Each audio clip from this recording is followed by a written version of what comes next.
Welcome on in. Formula 122 continues last week at the Canadian Grand Prix with a reduction in AI difficulty of 10 points.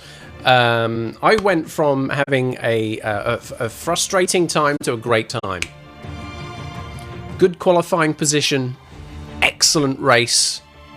The first win in the Formula 1 season.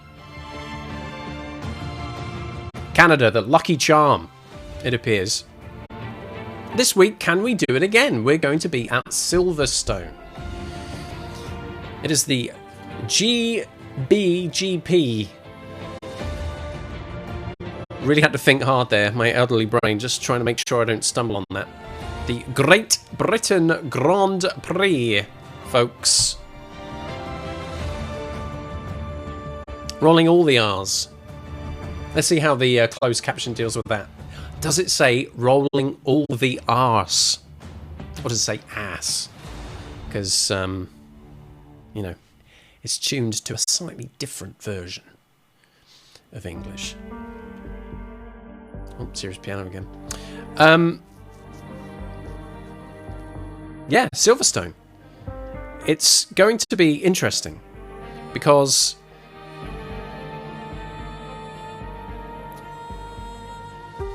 I've done well there before. I think, without really checking, I think I did okay in F2. I feel familiar with it. So I haven't done it. I haven't done, unlike some other circuits, I've not done any time trial practice this weekend. Right. So it's all going to come out in practice sessions. So I hope that's going to go well. But another good, strong weekend for yours truly, for Skip, would be a boon, would be a shot in the arm of confidence.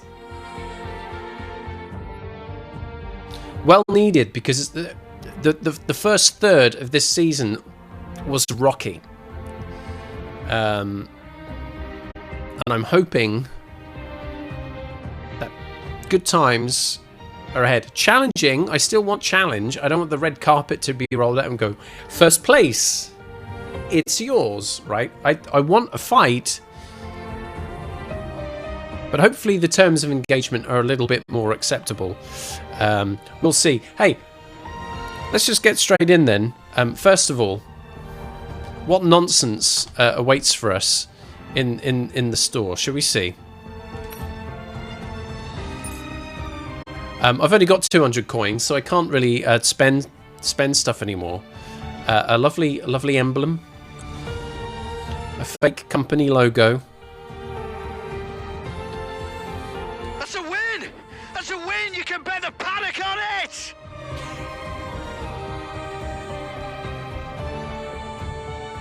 They're just the most dorky lines, right? That's a win! That's a win! You can bet the paddock on it!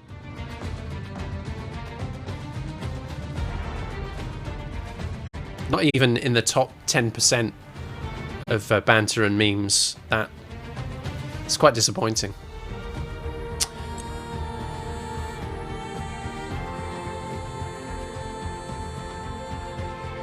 Just enjoy that visual. And there's some other stuff. Yep. Wacky things. A bit of that. Boom Gort's Dynamite. We've done that one before. Boom goes the dynamite!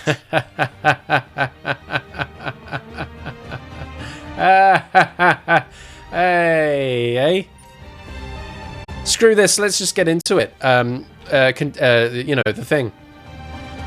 Continuing the driver career. That's what it's all about. Let's get to team headquarters. Review the situation with the vehicle. Get ourselves all set for the race weekend. Are there hot laps? I think there's hot laps. Yes, there's hot laps.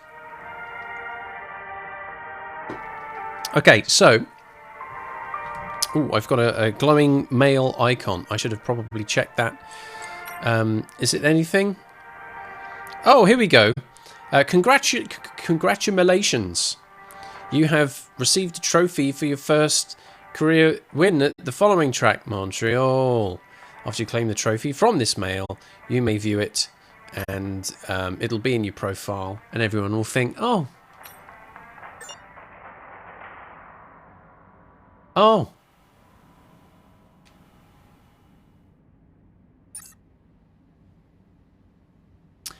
Oh. Okay. Great races and challenges. Yes, yes, yes. Good stuff. Good stuff. You've earned that rest, high level. Thanks again for the raid. Keep on keeping on yourself. Oh, hang on a minute. How rude. I don't even need to say it. I can just press a button. Keep on keeping on. There you go. Car developments. We've got quite a bit to come. What are we on now? The 30th? So, in next to no time, there'll be some drag reduction from the wing mirrors. And then on the path to Austria, or maybe just afterwards, actually. This might be after the Austrian Grand Prix. The tyre blankets and the improved materials for the MGU-H. Front downforce failed. Did I reorder that? I wonder if I did.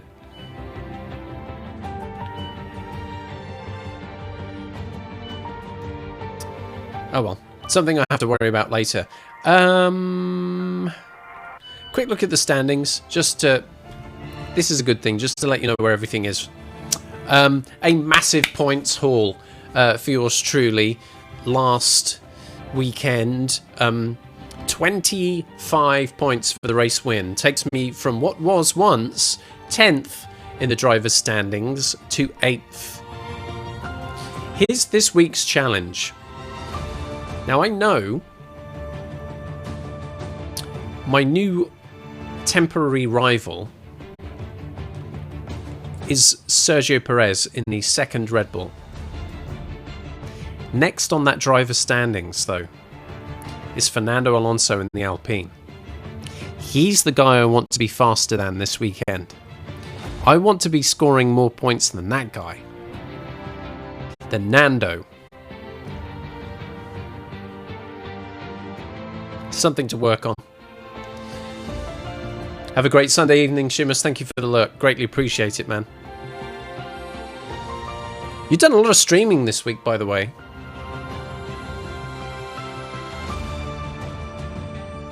I have observed this as fact. I hope you've had a great time.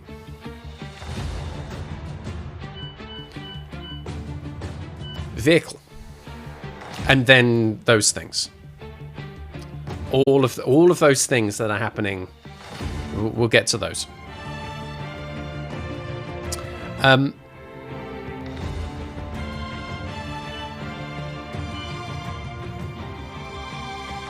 Here we go.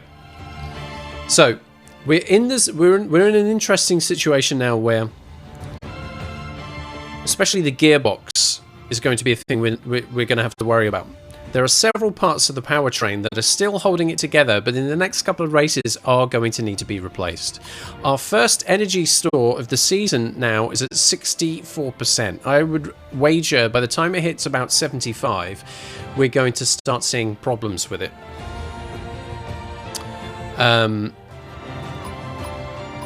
MG UK very recently fitted. That's all fine and dandy. But it's the gearbox which is getting tricky now. During practice 1 at Canada, I was running gearbox 2, and just as we were getting to the end of that session, the gearbox was starting to have problems.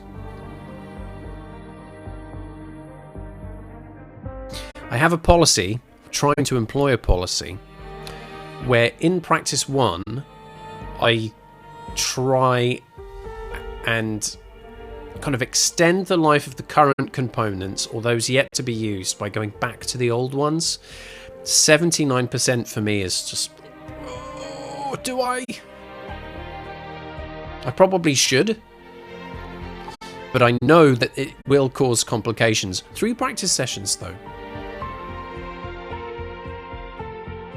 I don't think it's a sprint weekend this season. I can only really find out once I start the weekend.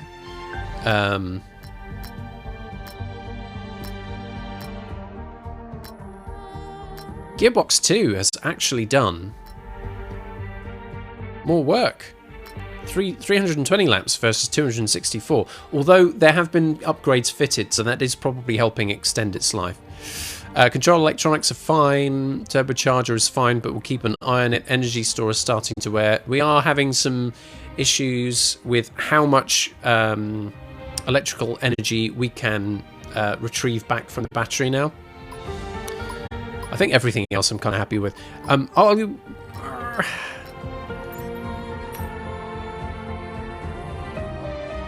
It takes about 15 minutes to change a gearbox, right? So it's possible that I may need to do an in-session gearbox change. But we'll sit that in. First of all, though, Pirelli Hot Laps. Average speed zone or autocross. Do you know what? I'll give autocross a go for this one. What else, though? There's a whole bunch of redeems, which I have to work on. There is a hydrate, a posture check, a stretch, and ad time. Now, I know that we've only just had an ad break, so I might hold on to that for a little bit. But like any true sportsman, I should limber up, so a stretch is definitely in order. So I will take care of that before I slump into the chair for the rest of the evening. A few weeks back, I had this problem a while ago with my left shoulder, but a few weeks back, I think I had a period of sleeping quite heavily on my right shoulder. It feels like I've trapped a nerve or something. There's something not quite right there. Does it mean I'm going to die? I'm hitting that kind of age now where any weird tweak, I'm like, oh, this is it, isn't it? This is going to be the thing where I go and see the GP about it, and he's like, yep, life-changing condition. It's a matter of time. Oh, yes, man. Right. Posture check. I'm sitting up. Just checking that I did that. And hydrate. Let's have some more coffee. I got a full bar tonight. It's great. A little bit of everything. Except alcohol. Because you shouldn't drink and drive. I'll hold on to that 60-second ad break for a short while. Maybe in the lead up to practice. Right, yes, but Pirelli Hot Lap. Let's go. I need to get myself into a driving position for this. Unlike the rest of the weekend, the Pirelli Hot Lap is not in a Formula 1 car. It's in one of them fancy sports car performance vehicle things. This time, it'll be a Mercedes AMG GTR Pro, as we're going to give the autocross a shot. Let's go.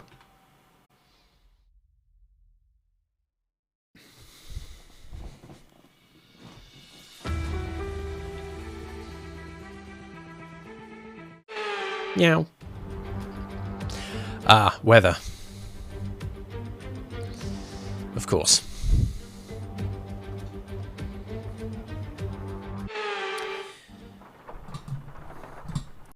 Lovely bit of rain, never hurt anybody, did it? No. Here we are. Navigate through. So the last time I did autocross was at Miami, and it required a couple of goes.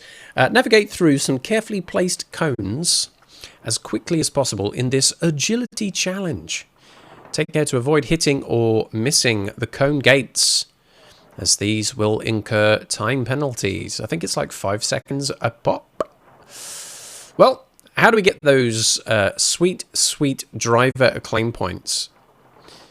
We need to be faster than 3 minutes, right? 3 minutes will give us a bronze, 2 minutes 35 a silver, 2 minutes 15 a gold, I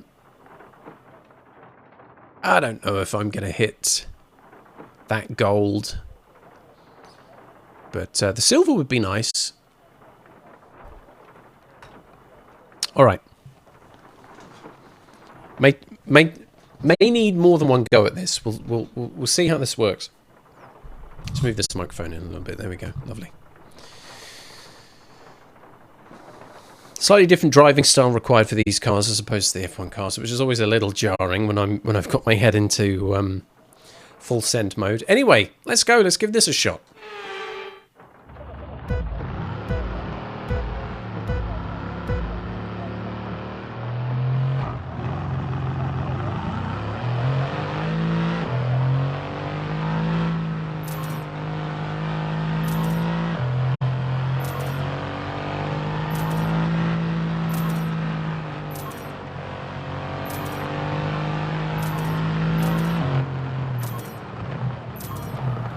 Lol. It's that one. 10 seconds. Ah, no. Oh. I'm going to redo it already. My approach to those corners is way too fast.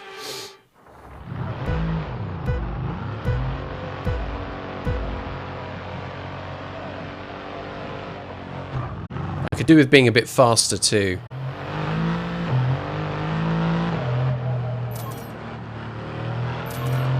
Right. Let's have it.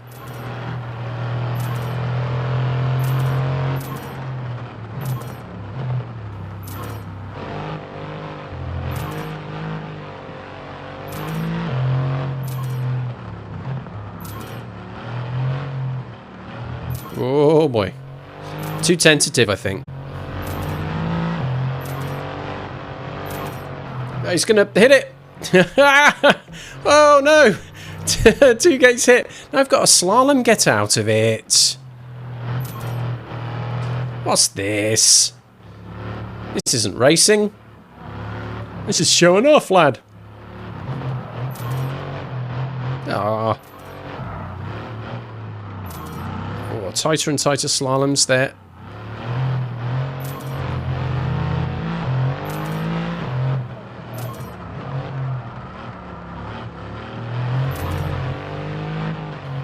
That's it. 15 seconds worth of penalties.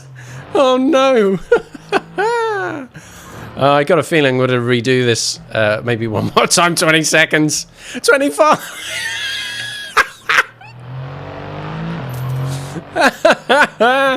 No, 30. Oh no. I'm afraid to say you failed your test. So we can wave goodbye to silver, for sure. Where the hell is the finish? Oh no! Screw you! No!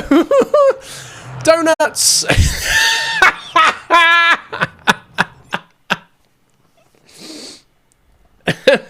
Wow. How about no? All right, last go. I can't do any more than this. You don't even get practice, they just throw you straight in there.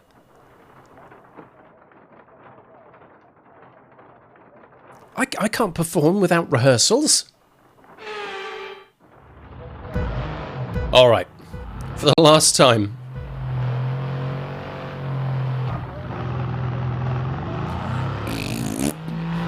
Let's go. There are 59 gates. How come I'm only noticing that now?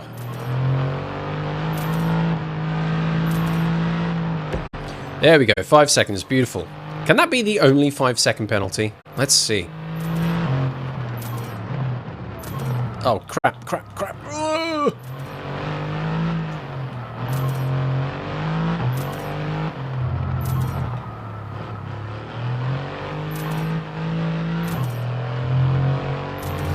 Okay, so we get a little bit of speed on, but not too much because we know that we've got these stupid slalom gates coming up. Stupid, just stupid. More patter theft.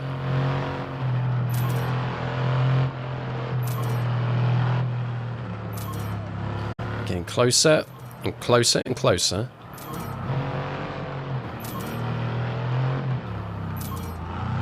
Too slow, man. Okay. Ah, that's 10 seconds.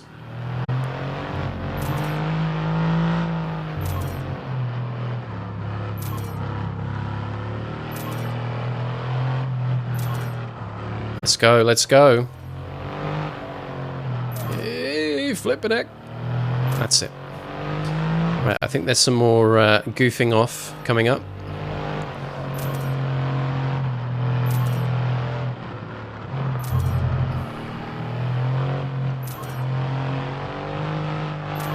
Come on. What is it, 10-second penalty this time? Oh, look, he's done it again. There we go, that's 20 seconds. Oh, God, at least get me the bronze. Yes, come on, come on, come on, come on. So that was 2:15 before penalties. I think I could have got gold.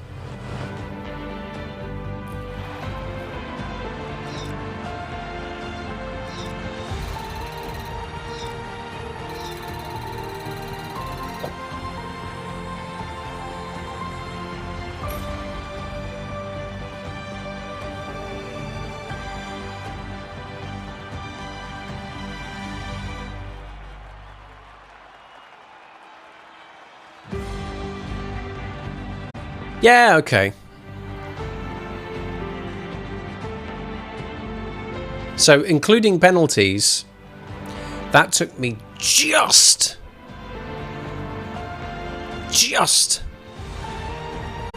past the bracket for gold. I'll take the silver happily. Flip that over. Let's get to the actual thing that we're here for. Here we go then.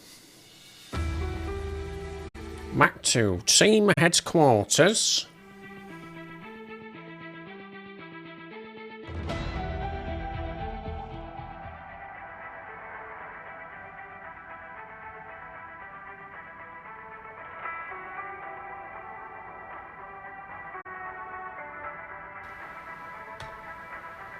Thanks for pointing that out, Amira Dave. Press the wrong button.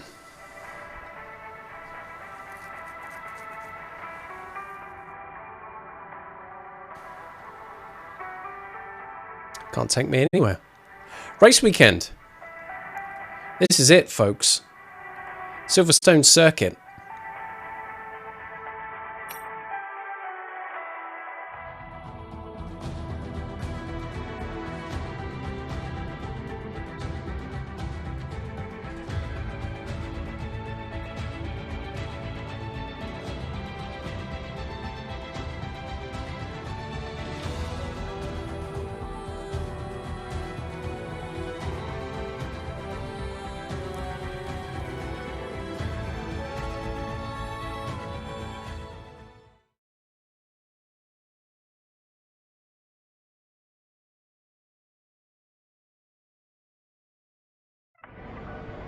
Here we go then. Ah, there we go. Mixed weather. I can see it already.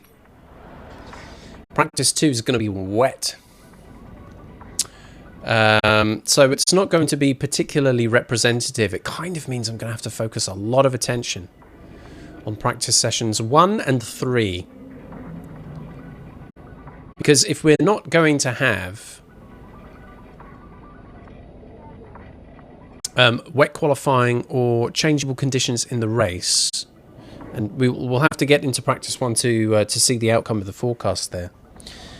There might not be much real useful data that comes out of practice 2. Yet again, by the way, proof if proof be need be, that there's always something I don't get quite right every stream. There's always something I don't get quite right. This time, pressing the wrong button and changing the category from F122 to Relictor. So you try and build these habits in, and then you just press the wrong flipping button, and everything's gone to pot. Let's have a look at the messages. The usual stuff. The development updates, of course, we had some failures. Fuel tank positioning was all right, but the aero stuff is getting redone. Okay, here we go. So qualifying is dry throughout. The race starts sunny, but will cloud over. Towards the end of the race, maybe we're looking at overcast conditions. It doesn't look like it's going to threaten rain, though, which is fine.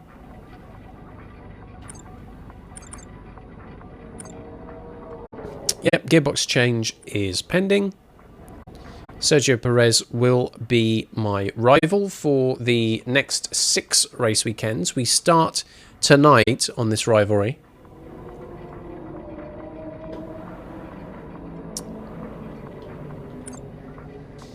So I kind of need to be keeping an eye on his performance, but really I just need to beat Alonso in the points to feel like I'm going somewhere. Anyway, here we go. So 3 practice sessions coming right up.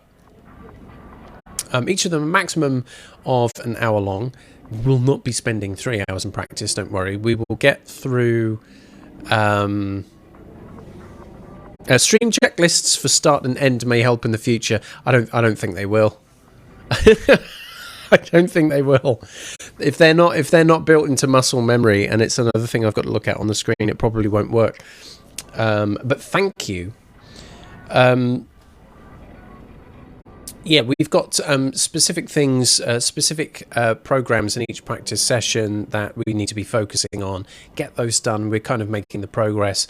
Then we get into one-shot qualifying, single hot lap, and then a 50% distance race, which here at Silverstone is going to be 26 laps. Okay, let's get ourselves into practice 1. Let's get this thing going. Yeah, of course I want to go to track. That's what they call it, practice.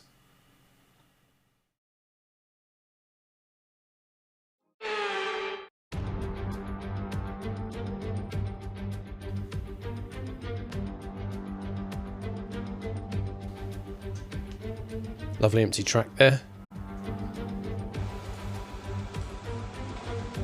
There's Perez.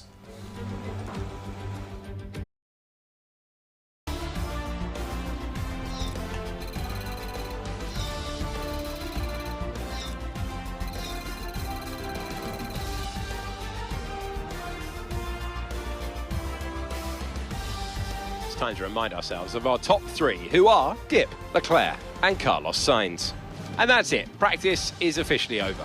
Until next time, goodbye. Gip! The most annoying thing about F1 22 is me. My name, Skip, has been poorly edited.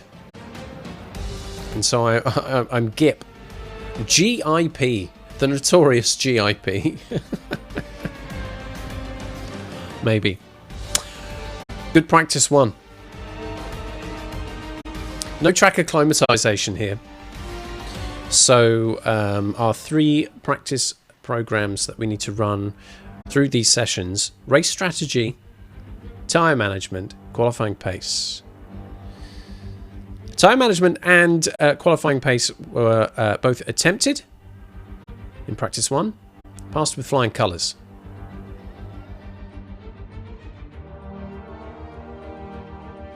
Set a reasonably fast time in the end on medium tyres. I think I was second fastest. Only to one of the Ferraris. Then I went out there on the qualifying pace practice and punched in a 1:32.7, the fastest of the session. And according to the team, it would put me on pole position for the race. We'll see what happens there.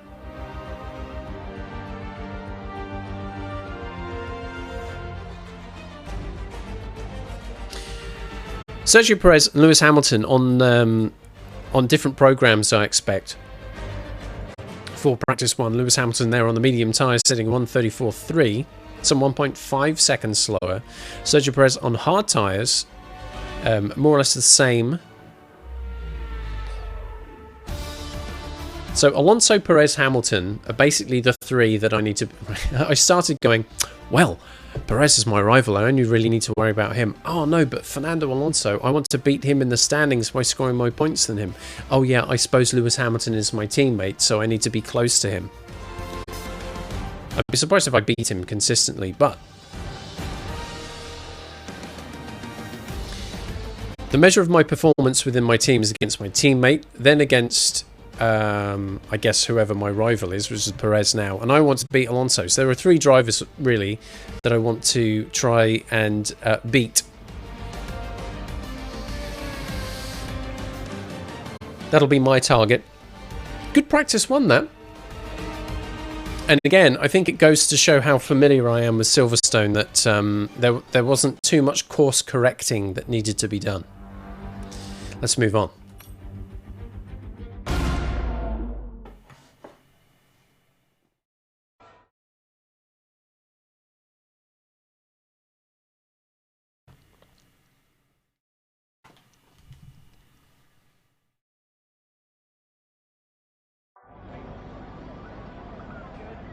And we're back.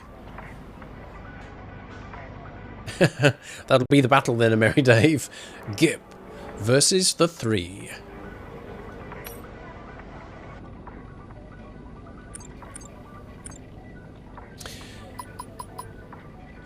And there I was saying 5. It was 3. Energy store with 2. Control electronics with 2. Turbocharger, MGUH, MGUK, ICE all 3. Gearbox with 4. Those are the rules.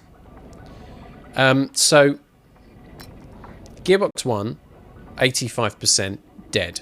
Gearbox 2, 80%, starting out of problems, probably not reliable now. So Gearbox 3 is at 27% wear. And don't forget, we're going to hit maybe 70 to 75%. And phase it out of rotation.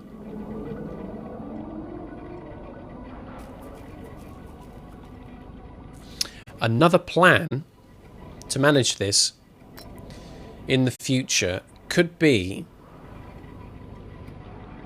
extending the life of Gearbox 3 a little bit by fitting Gearbox 4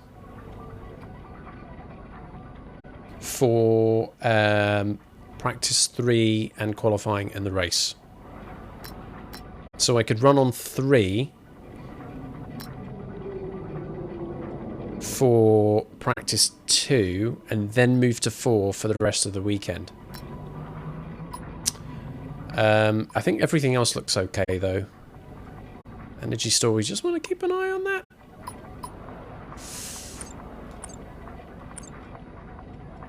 All right, how wet though? How wet will practice 2 be? Because if it's changeable, if there's a beginning or an end period where we're expecting some dry conditions, we can still get some use out of it. Let's find out.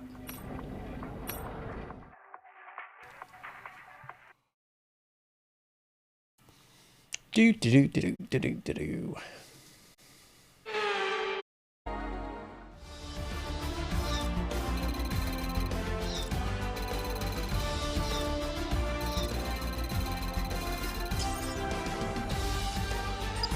Hey, fake monies. The session has drawn to a close, so let's review our top 3. Leclerc, Hamilton and Valtteri Bottas. Sadly, it's time to say goodbye as free practice is over. However, we'll be back shortly for more Formula 1 action. Well, some cheeky things happening there in the last 8 minutes of practice 2, where I was not doing practicing because I did the stuff that I wanted to do.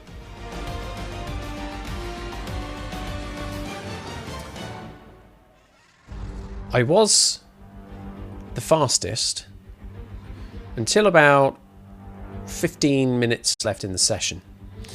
At that point, I had already done some laps on wet tyres, And I'd gone out on the intermediate tyres to do a race strategy practice program. That's where I set the 142.112. And that was kind of it. I just wanted to get to practice 3 to do the rest. So in those last few minutes, Alex Albon and Pierre Gasly had gone faster than me. But then, I guess, right at the end of the session, Charles Leclerc and Lewis Hamilton thought, let's go, boys. Straight out there, a 140.1 and a 140.2. Absolutely went full send. No doubt, because by that point, the rain had stopped. And there wasn't like a full dry line there, but you were kind of probably a lot closer to the edge of what the intermediate tyres were going to give you. So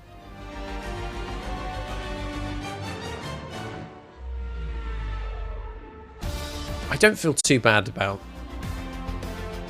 practice 2 and where it looks like I'm standing, because by the point that I thought, yeah, I'm done, I you know, had I gone out again and kept at it, then maybe I would be up in the 141s or even the 140s. Happy to leave it there though. Practice 2 is done. We move on to the events of Saturday. Hopefully nice weather, and we'll get what we need to get done in practice 3. A lot of options there from Amera Dave. What are we looking at here? A 60, a 180, and a 30-second ad break. I can't actually run any of them at the moment because all of my brake buttons are grayed out. Oh boy, there goes the yawn. I knew one was coming.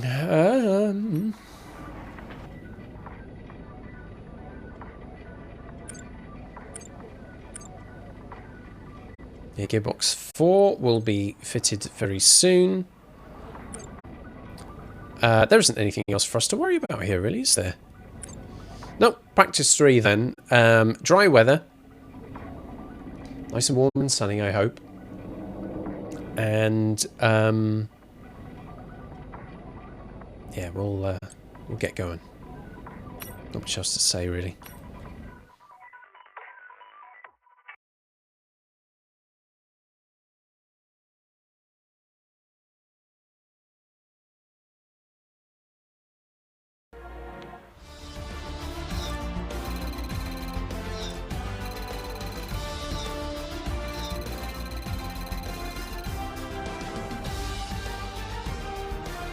And with all the cars now over the line, let's see our top 3 again.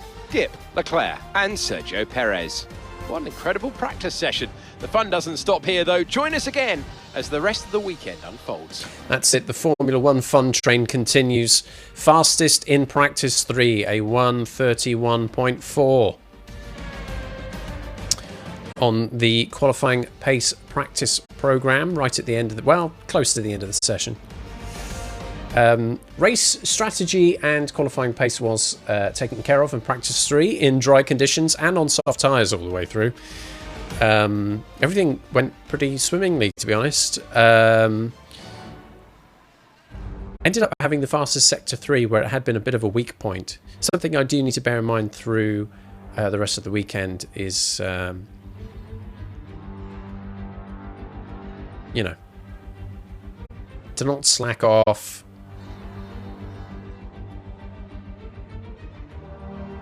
Ended up being almost half a second faster than Charles Leclerc in the Ferrari. And 1.9, almost 2 seconds faster than Lewis Hamilton. Mate, are you asleep? How do you be that far back, though?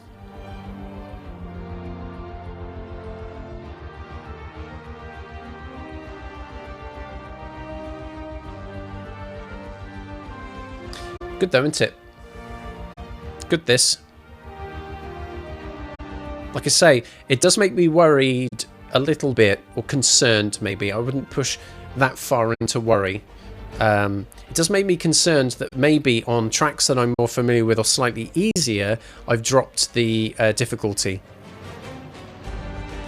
Maybe now I'm being too kind to myself on circuits where I don't need it. I don't want to be tweaking it up and down all the time. I just want to set a level and stick at it.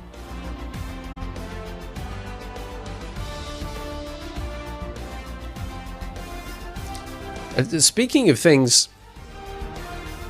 I bet I didn't even switch this on. Looking at my list of custom commands. No, I hadn't. Just switched it on now. There we go, exclamation mark F1. Just as I switched it on. Flipping it, that would have been embarrassing. Yeah, 55% on the difficulty at the moment. When I was at 65 earlier on in the season. As I said before, 55 is at the upper end of medium, and 65 is at the lower end of hard. Something to think about. Maybe not for this weekend. I don't know how easy it is to switch difficulty during the race weekend, but something to think about anyway. Yeah. At the top, yet again, here at Silverstone. Maximum resource points too, so that's great for car development. Let's go collect our plaudits.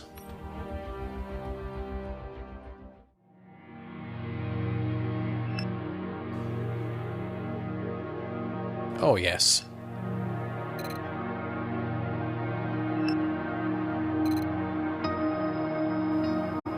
Here come the discounts.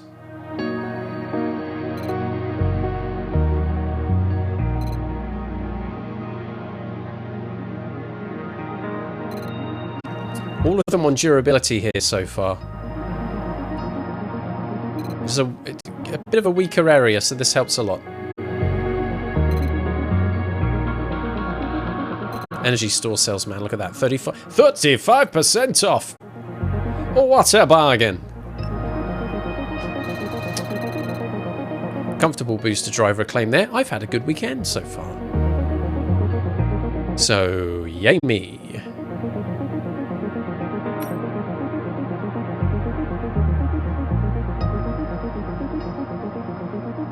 But now to qualifying.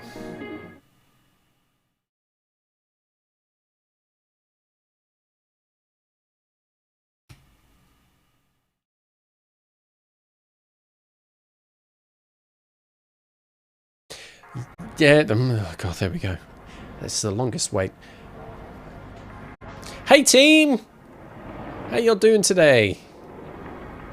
Ah, they're busy. Messages, there we go. 30% she takes. 30%.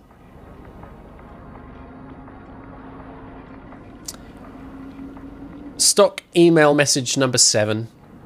I have high expectations of you for this session, so give it everything you've got. In particular, it's important to qualify ahead of Lewis. Beating your teammate is always the first measure of your performance. And an update from our Chief Engineer, Mark. Just a couple of things to talk about on Silverstone. I know you've driven here plenty of times before in other categories. First of all, be brave into maggots and Beckett's, but don't cut. You have enough downforce to stay flat through much of that complex, but you need to stay in contact with the asphalt to actually use that grip. And the pit lane, it's a slowed speed limit, it really is. And the line is very early. But thankfully, I have pit assist on, so I don't fall into that horrific trap.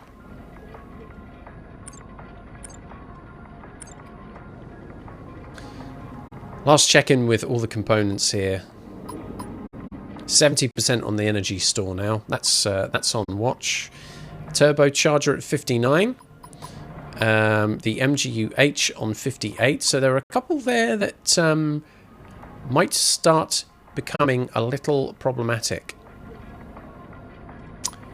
We're on gearbox 4, so that journey's only just begun. Turbocharger. Now, you could be one of the components I worry about the most. You and energy store, the two of you together, when it comes to how much how much energy can be stored and then recalled. That's going to be...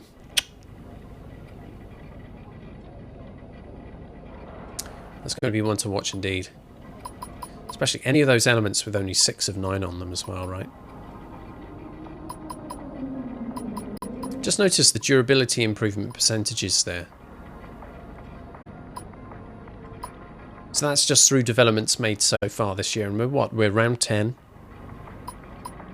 Gearbox, 53.5% improvement in durability from the beginning of the season.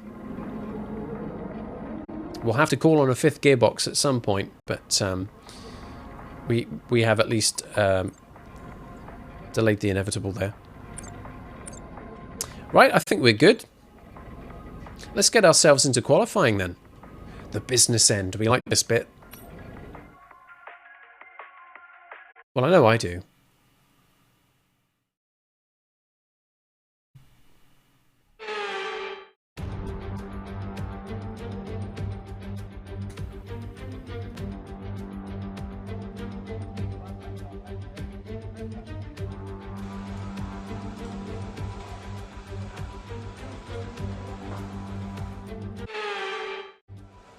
And just like that. It's great, isn't it? It's like this bladder of mine works like clockwork. It knows I'm coming to the race. And it's like, I'm ready to do a big one. Big P coming up, very exciting. Not live on Twitch, it's a private matter, you don't get to see that. Anyway, here's qualifying, let's get the gamble underway. The stakes are shifting on this one. Is it a mark of confidence? Is it a mark of arrogance? I guess we'll find out. Those of you who have engagements to spare and haven't queued them up all on ad breaks like Mary Dave has, get them at the ready. It's time to get the gamble on. And I will hydrate for recklessly in just a moment. Where will I qualify in this session? You have 3 options and 2 minutes in which to place your bets. Will it be a pole position? I have isolated it. Will it be that good of a performance here in qualifying that I will stick it on pole? If not, can I be in the top 6, anywhere from positions 2 to 6? And if that doesn't work out, then it's anywhere else from 7th or below. 3 options here for you to place your bets. Spend those channel points with reckless abandon. Hydrating. Don't forget to drink liquid. Food safe, of course. I wouldn't recommend bleach. Paint thinner. Slurry, actually. I mean, lots of wet things I would probably suggest not drinking.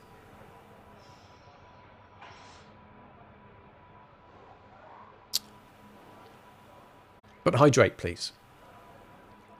Is it the mark of Zorro?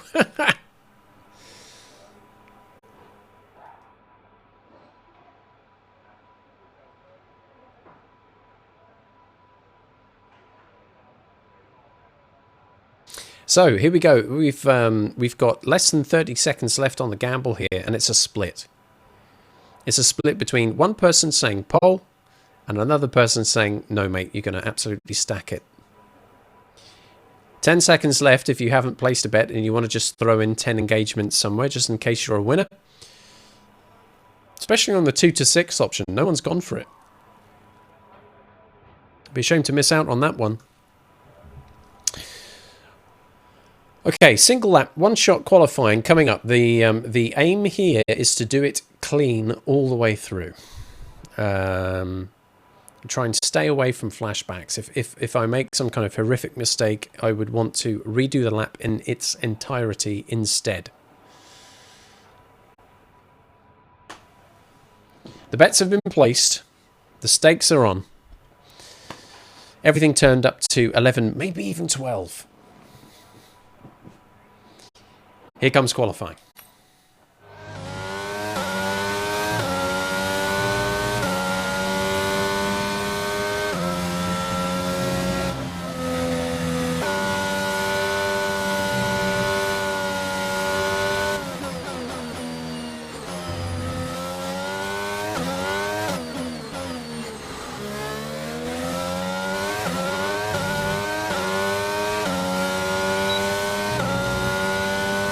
So, the Ghost is not in front, it is behind. Will it stay behind, or will there be a point where it catches up? It's in the rearview mirror still.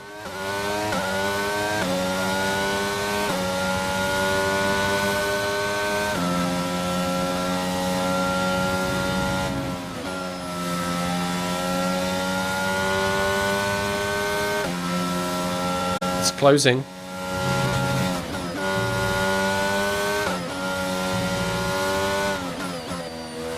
And it's ahead.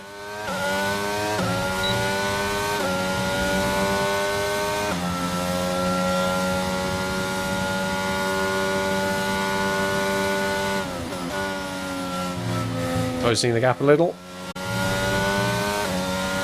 Can we pull it back?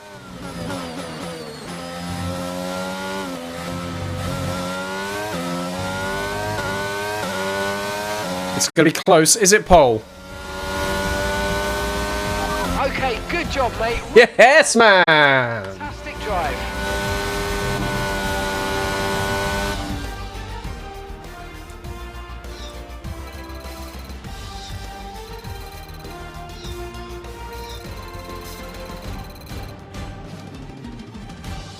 With qualifying finished, it's time to remind ourselves of our top three: Dip, Sainz, and Max Verstappen. With qualifying wrapped up, we now have our grid lineup for the big race tomorrow. Be sure to join us then for what will no doubt be a fantastic race. That was close.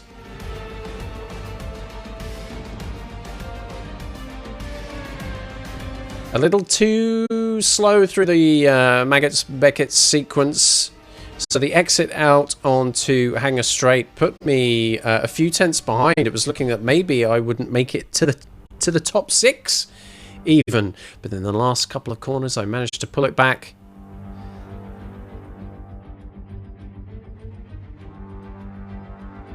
The gap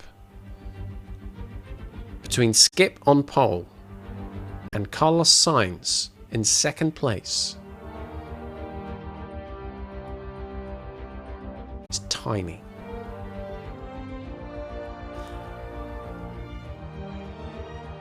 Less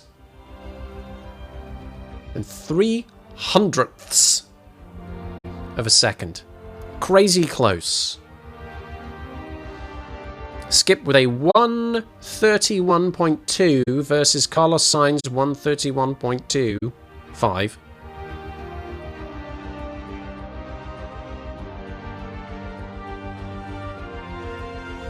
Some interesting things to note here. Max Verstappen in the Red Bull qualified 3rd.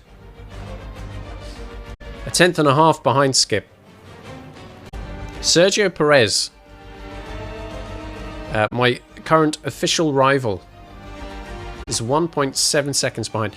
Lewis Hamilton, 4/10. 4/10 back from pole. Fernando Alonso, the guy I want to beat in the points today, is a 1:32.027. Almost 8/10 off. It's closer at the top though, isn't it? It's closer at the top. I could have ended up maybe 6th, maybe 5th, if not for just pulling that back at the end. Let's pay out on that prediction, shall we? It is a pole position, and there is a payout involved. Who won that? 5 is a magic number. 5. Your reward for showing the faith is a whole bunch of points which recklessly put in on positions 7 through 20.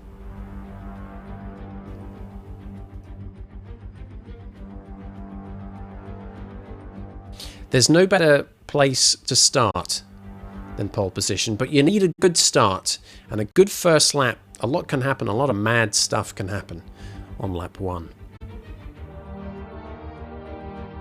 Best place to be though. Best possible place to get a good result, right? Starting from 20th would be a different story. Racing around Monaco again would be a different story, but we won't talk about that.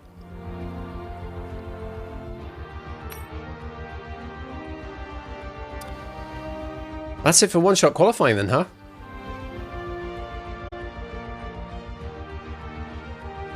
Race time. Let's tuck in.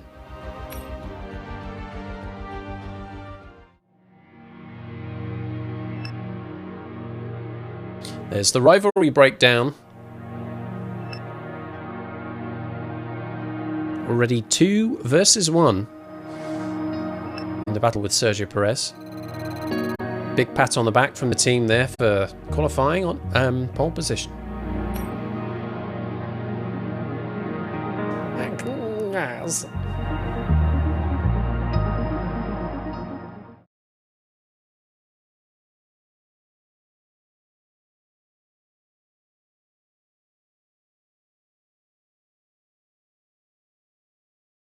Hello. At this point, by the way, let's take a quick and dirty 30-second ad break. One of the engagement redeems which Mary Dave had requested. Let's get this in nice and quick now. So with thanks to the very generous Mary Dave with his engagement spends, 30-second ad break.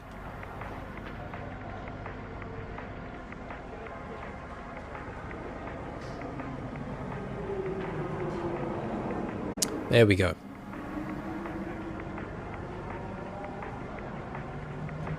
And thank you, Five, for the GGs.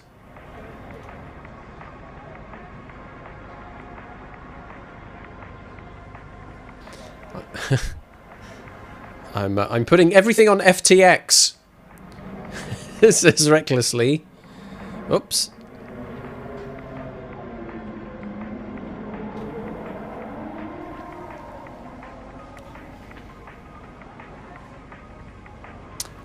Yes.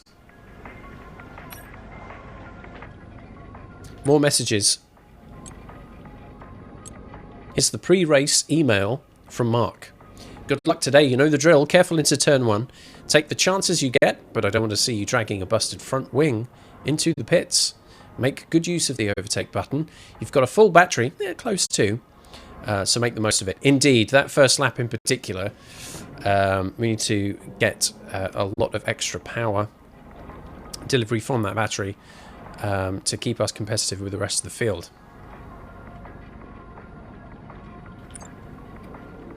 I don't think really there's anything else to look at. We've surveyed a lot of the workstation throughout the course of the weekend. Job's kind of done. We have 26 laps around the Silverstone circuit to come from pole position.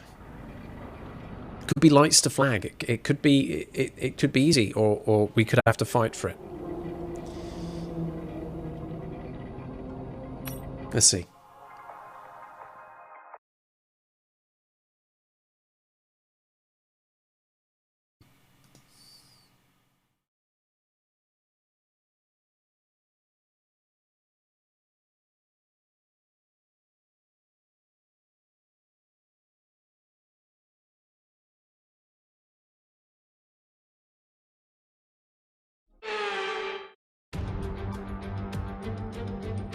Great Britain then, one of only 2 countries to have held a Grand Prix in every year of the Formula One World Championship, extends that record further for today's Grand Prix. Straddling the border of Northamptonshire and Buckinghamshire, the 18 corners of Silverstone Circuit form the 3.6-mile beating heart of Formula One. It's been reinvented over the years with turn 1, now the fast right-hander of Abbey, but the magic of racing is as strong here as it's ever been.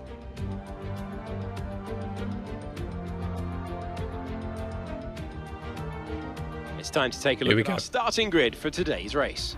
Skip lines up on pole position. Yes. Very happy Carlos Sainz will start second.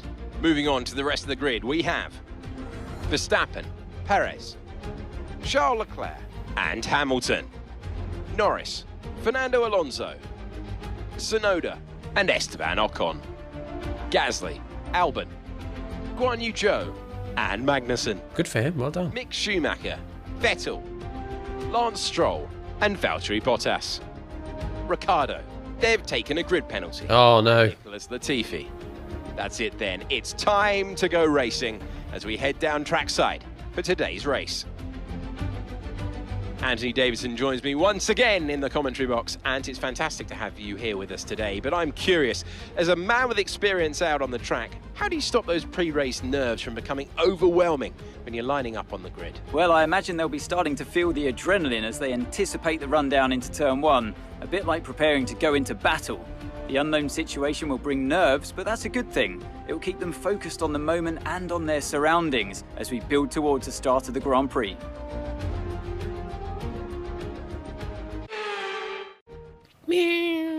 I know this is your home Grand Prix, but treat it like any other race. Let's not make any unnecessary risks. Who, me? God, I really need to pee.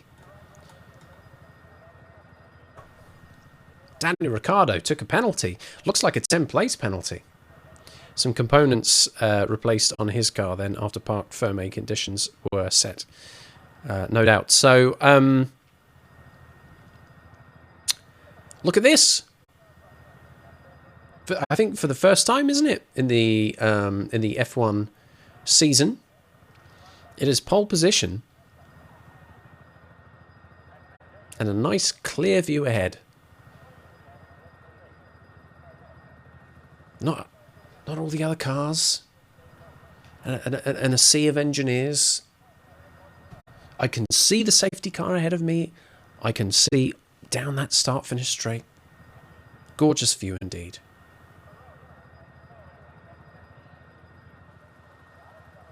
And only one member of the team I can make eye contact with. Will he even look this way now that I've done them proud? Not like it almost did. Almost, but not quite. This isn't like the embarrassing episodes that we had earlier on in the season. Right? I'm not carrying the shame of Monaco with me today. By the way, the FTX sponsor is still on the livery.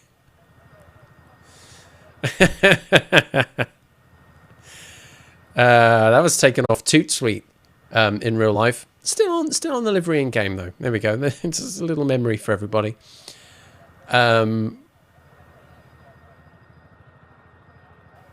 not the same level of shame now. You'd think they'd all be looking straight at me going, "Go on, son. Yes, man. You can do it. Boom goes dynamite." And all that. Thanks for your continued support, team. Race strategy time. Let's see what's in the bag.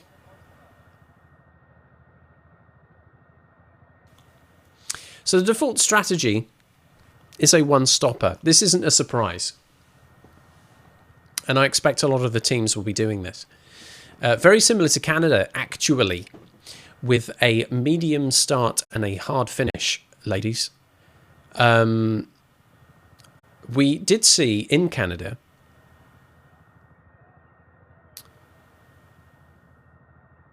that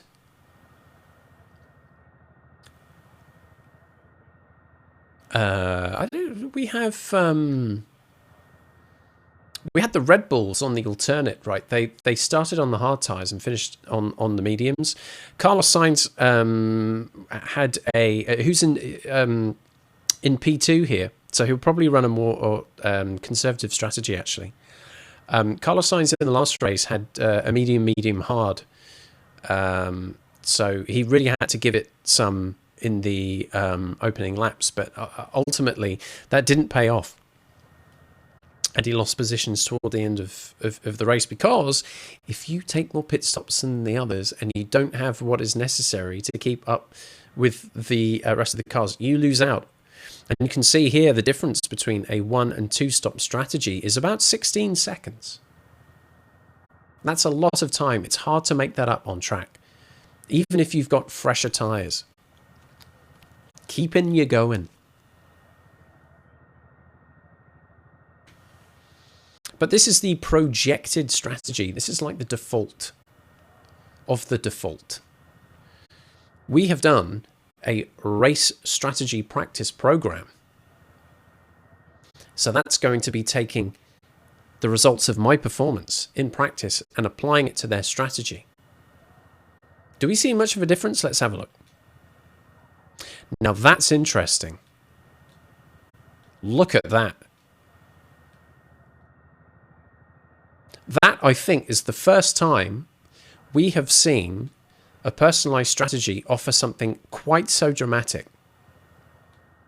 It's going to be 1 second faster. That's it. But what the team think is that by running on the soft tyres at the beginning, that I will build up enough of an advantage that I can run longer on the hard tyres, keep them going to the end of the race, because 18 laps on hards is a good old stab on them, and come up trumps. Now, what's the thinking behind that? Because if I was doing the default strategy, I will be pitting more or less at the same time everybody else does. Same lap, maybe 1 lap either side. There's a possibility, for example, that I have a slow lap, or another car, another driver has like a really good undercut lap, and while I'm in the pits changing tyres, they just pit me to the lead. So there is an inherent risk, I guess, by doing the same as everybody else, because small differences can really hurt. Okay, if on a crucial in lap and coming into the pits, someone else who I'm competing with out there, who maybe is coming in on the following lap or has already pitted a lap before, puts in an absolutely flipping stonker of a lap, they could just pit me on exit. We could be side by side, and they could beat me into what are we thinking? Turn 3.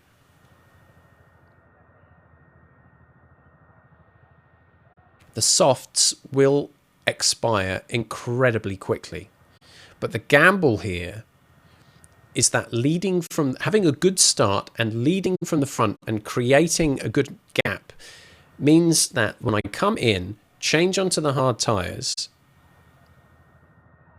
before anybody else does, that I will carry that pace and that advantage around while everybody else pits.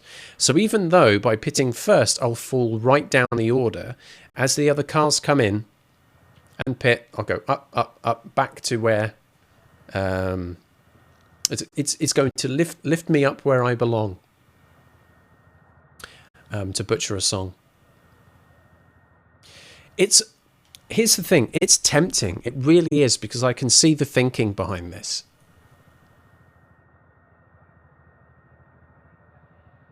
It takes the risk that you would have had on a kind of a regular one stop as everybody else, and it's offset it. So we're going to give you those soft tyres, and that means putting a lot of trust in me to absolutely have that thing on rails for the first few laps. Effectively, to have a good start, not battle with anybody, and keep them behind.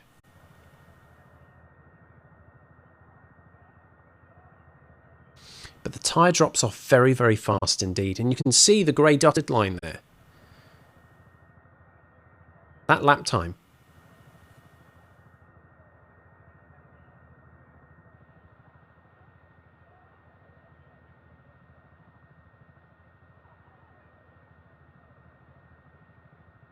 So by the time I hit lap 8, I'm slowing down. If I've created a big enough gap in, say, the first 4 laps, then there's still a decent gap behind, even if in that last lap I'm losing a second to the car behind. But what if they're closer? What if they're in the DRS zone?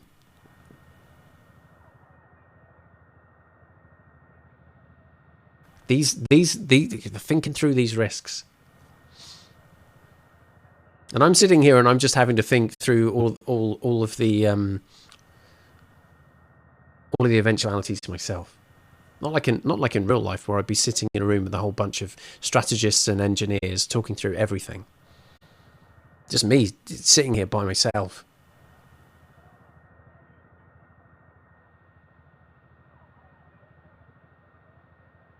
I have it's a bold strategy. The one concern I have is on lap 7 and lap 8. Those tyres are dead.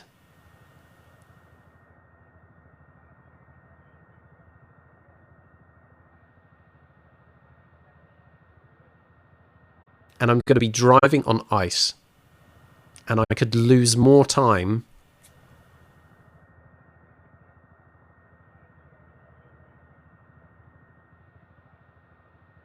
than I would really like to see.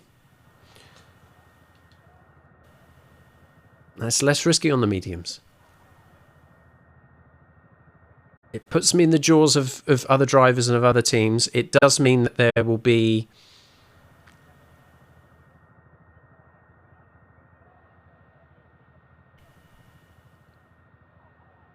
five is pushing me towards the personalized strategy here.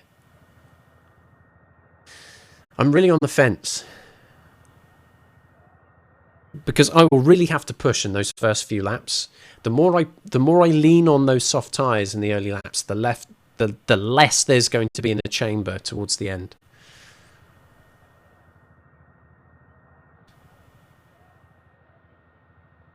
For 1 second, potentially. The way that the team see it. But what if?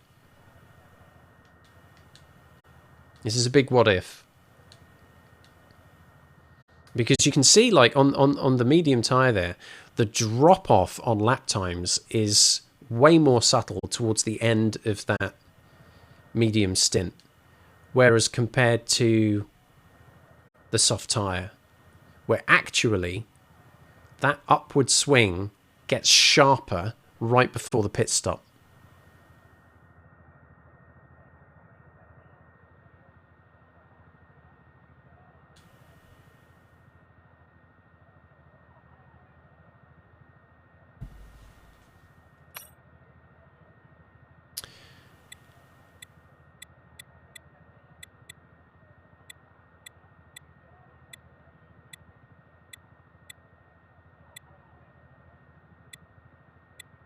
Seeing what kind of difference, the tiny little differences that are made here.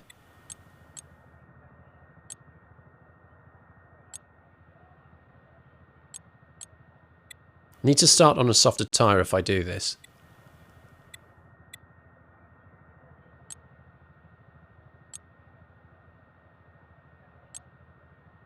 Doesn't really give me much information there. It's all about what I want to do here.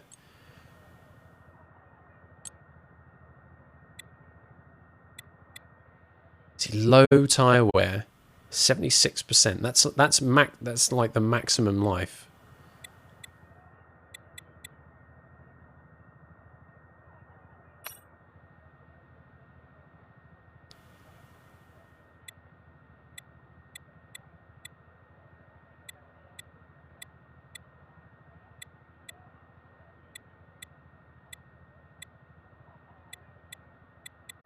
Yeah, you see the drop-off just starting to happen if I extend.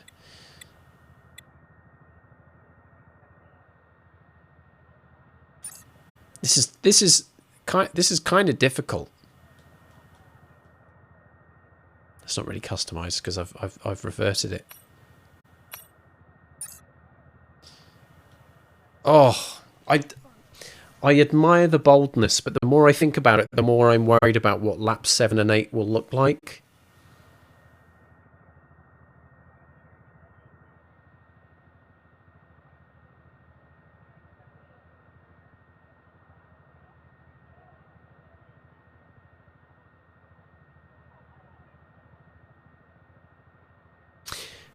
Does that worry me so much because I'm concerned about maintaining a lead, right?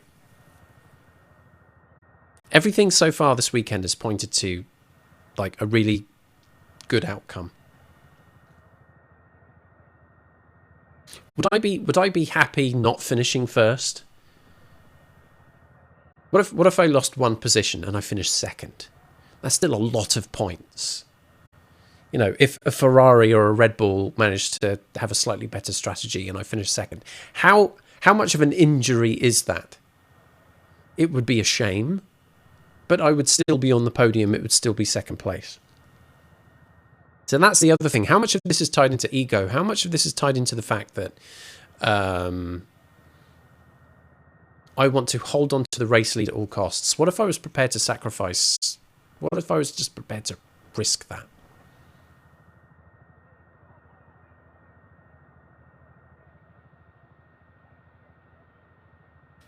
Whereas with this one, it's not even a concern. It's like, yep, fine. That one, I'm on the fence. I admire it, but I'm on the fence about it.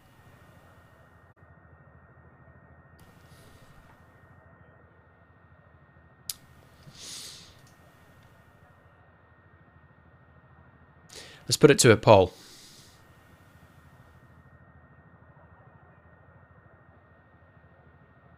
Let's get your advice here.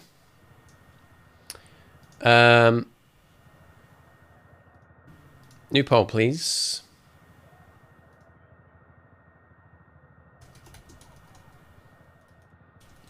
Do.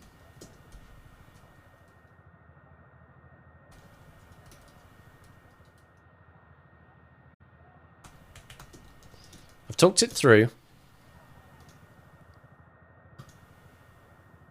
I still need to pee.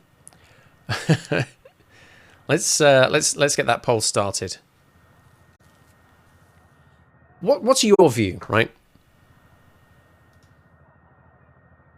What's your view here? I've spoken through the options and how I feel about them.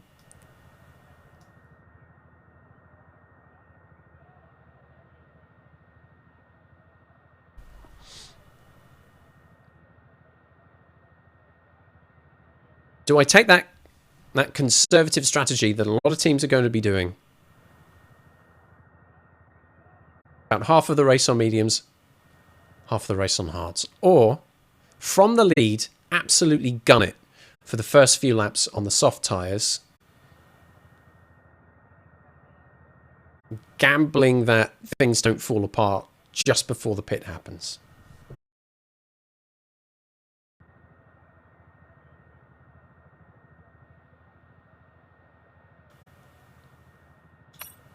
I'm going to risk it.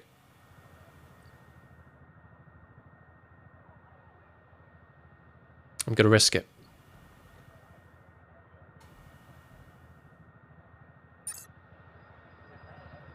Going to start on soft tyres then.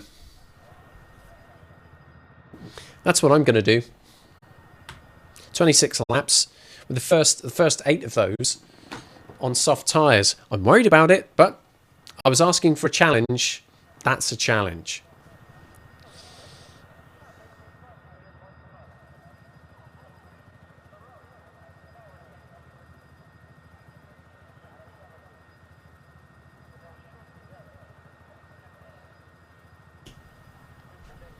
Five minutes to place your bets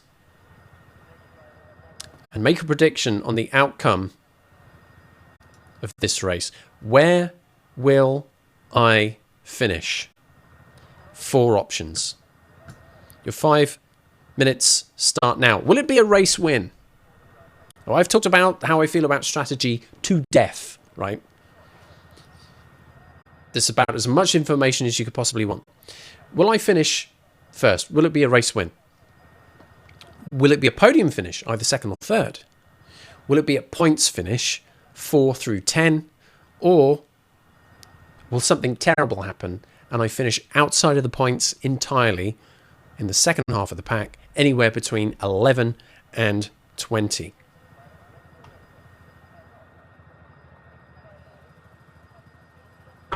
It's time to feed the beast and take a break. And I will be taking the pre-race P too. It's all happening.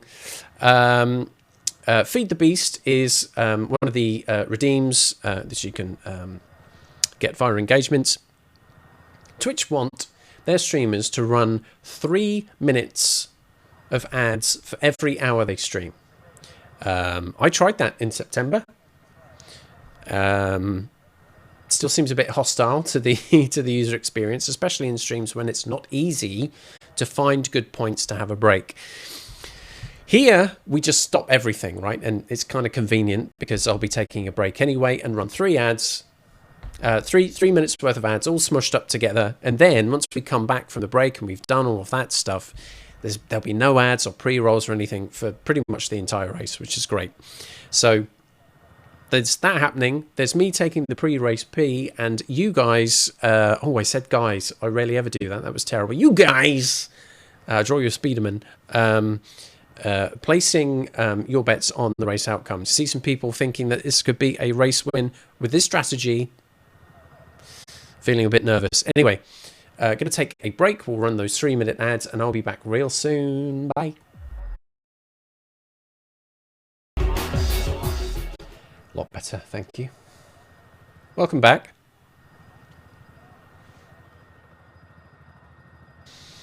Had a nice break there.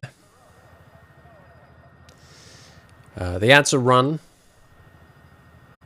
The prediction window has closed. And the race is about to start. We have bets exclusively on podium finishes here. We've got 49% of the engagements on a race win, and 51% of the engagements on a 2nd or 3rd place finish. High risk strategy, I think. So I hope this pays off. Going hell for leather on those softs, trying to create a good gap.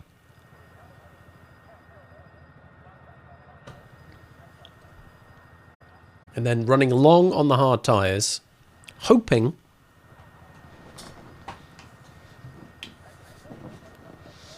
that we have good, solid laps and get back up to leading that race while everybody else takes their pit stops. Let's get everything where I need it to be. We've got 26 laps of racing coming up. About 3/4 of an hour, more or less. Could be doing good for time here. I did do a lot of waffling there thinking about the race strategy, though. Otherwise, I could have been a few laps into this race already. But, as always, there's a lot of concentrating on what's happening in the race. I will do my best to keep eyes on chat and respond as and when I can. Promise you I'm not ignoring you. There's just a lot happening. The race strategy is set. Now we've just got the formation lap between us and the race itself. Let's go.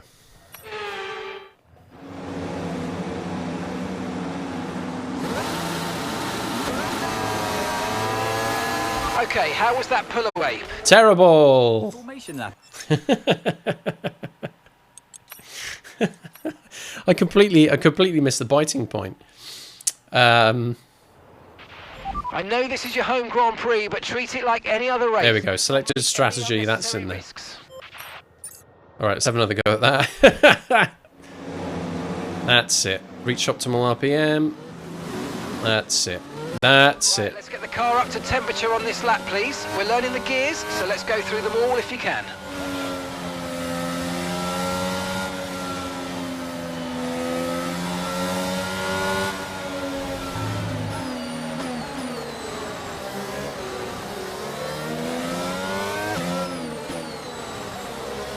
It's up to me to hold the pace, by the way.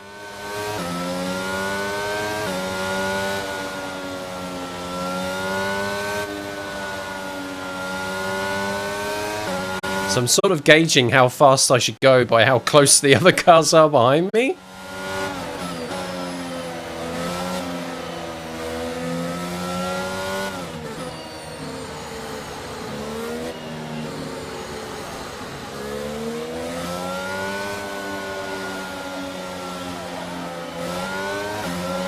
No threat of rain for the time being, conditions look good.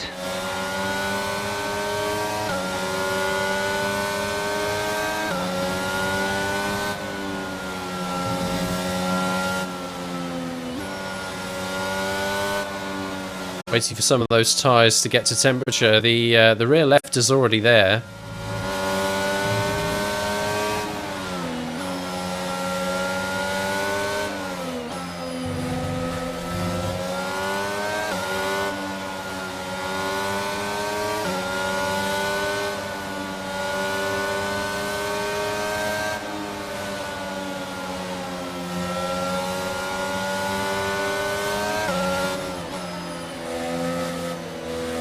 Tyres and brakes now I think are all in the window.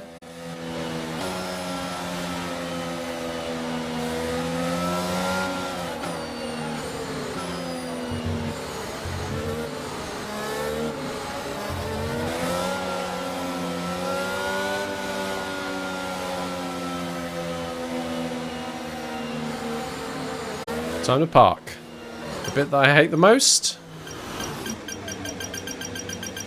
And I'm over. That's not an ideal placement in your grid slot. You're going to need a good launch. Always over. Keep an eye on the lights. The start sequence will begin as soon as the grid is formed. All right, here we go. Ready with a clutch. This is it, folks. Let's hope for a good start here. A good pull away.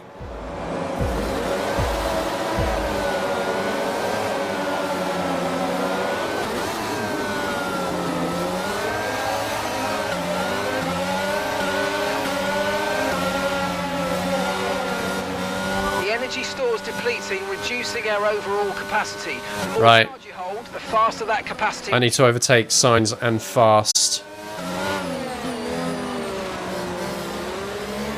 Every other driver is on medium tyres around me. I cannot allow Sainz to run away with this. He had a really good start in Canada and tore away with it. And I cannot allow this to happen. This will not stand.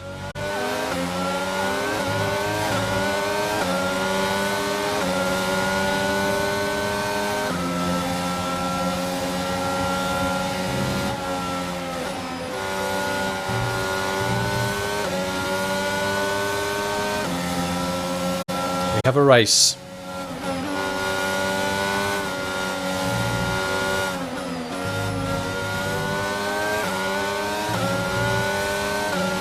Here we go. Just going to take the inside.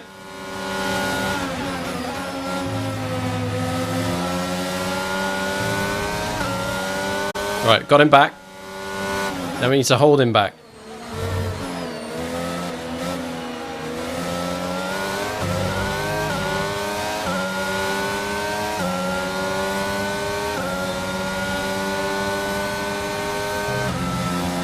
We need to clear that toe before lap 3 when the DRS kicks in. So we need to be more than a second ahead of him. Easily.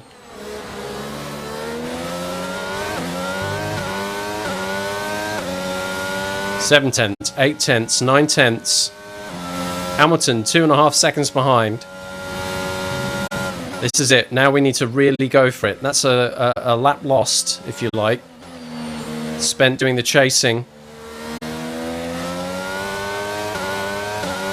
And how's that tyre wear looking?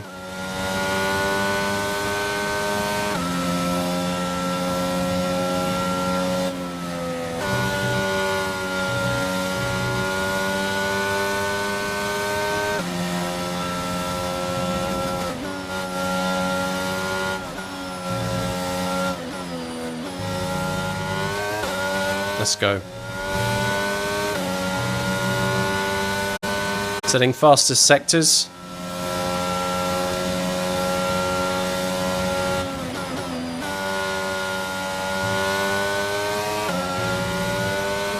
.2 seconds.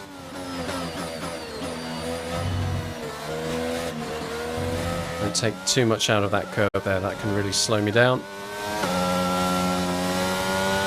DRS is being enabled this lap. We can use DRS when you're within 1 second of the car ahead and in the DRS zone.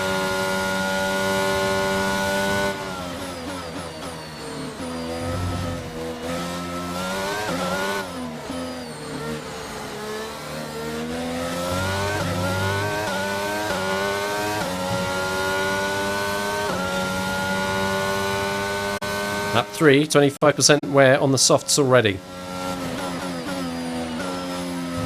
The ability to push will run out in a couple of laps' time.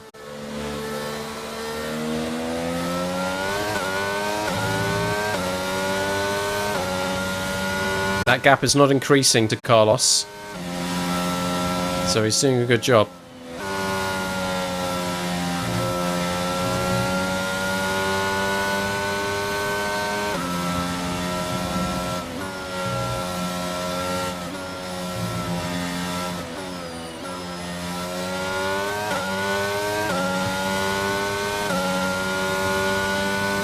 .9, it's closing.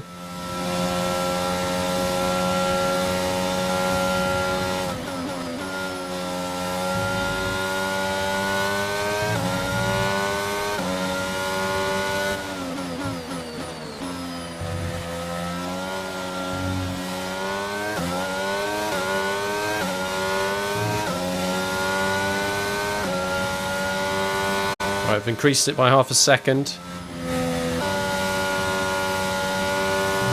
This is stay increased.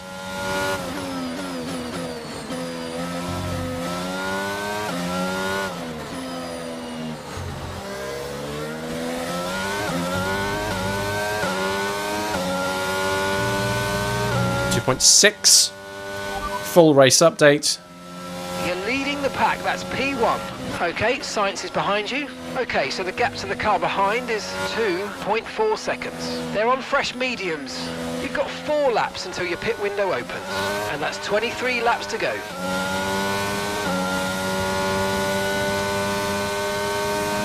Three seconds.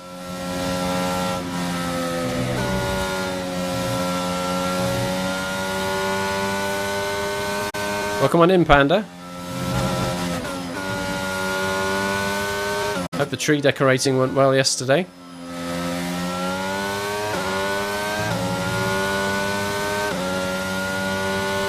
Right, 2.7.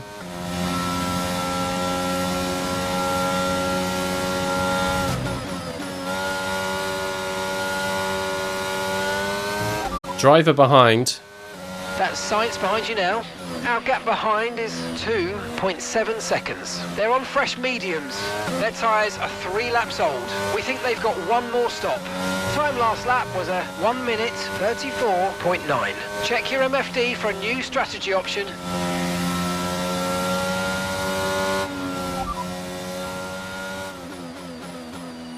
They want to bring me in a lap early. They're worried about that tyre wear, or they want to take advantage of the gap.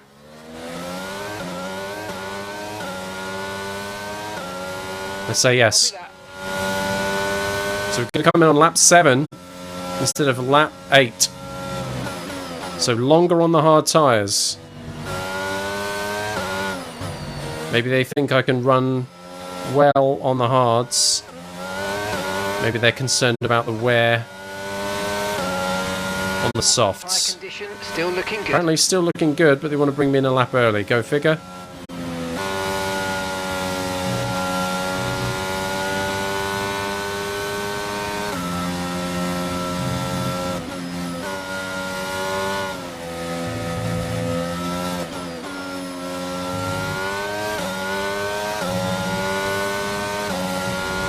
Absolutely going for it.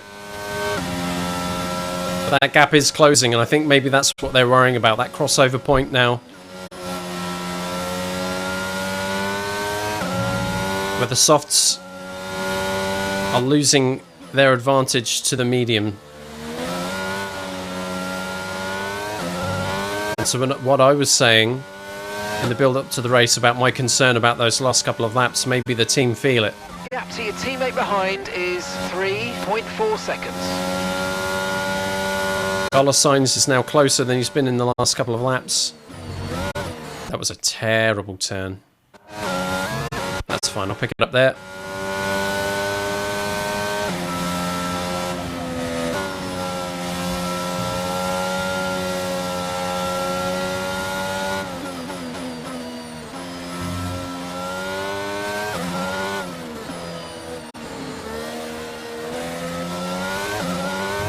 .1 seconds.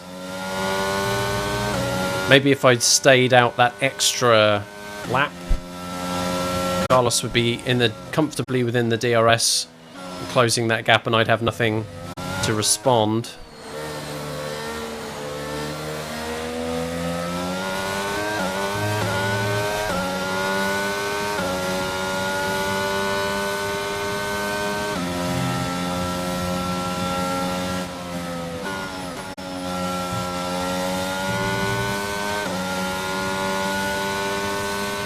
Be aware the car behind has newer tyres. Car behind on newer tyres. You know what to do.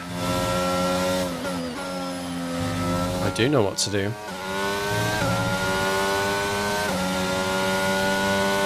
Yeah, 1.8 seconds.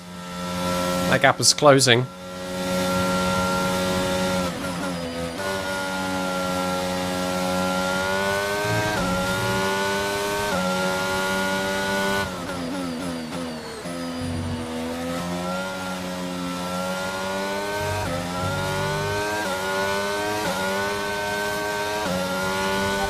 Box this lap, push hard on the in-lap. You betcha. At least there's still just enough soft tyres to allow me to do that.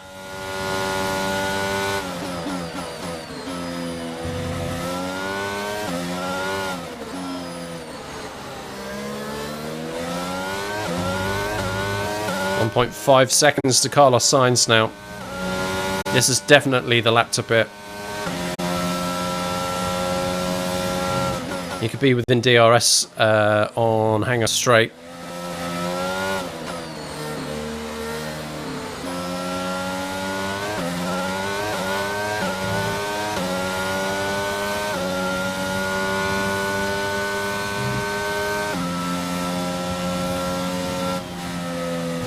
Still, Sainz has something that Leclerc doesn't. Charles Leclerc and Hamilton, 3 seconds off the pace here. They're probably battling each other. Just enough grip here to hang on. It was good, thanks. Excellent, good stuff. 1.6. This is all right. I was worried about being caught in the DRS there. Into the pits. This is the big gamble. Let's go. Quick drinky. Long pit lane this, and slow. So a lot of cars are going to be passing me here. Good stop. B8. Perfect job 9. on the turn in there, mate. Looks like a nice stop time. We're happy with that one. So, now on the hard tyres, the first couple of laps are going to be a bit rocky. They're all passing me now, so I'm going to come out close to last, maybe. Just Latifi behind. Strategy complete. See these tyres through to the end now. There he is. So from first to last.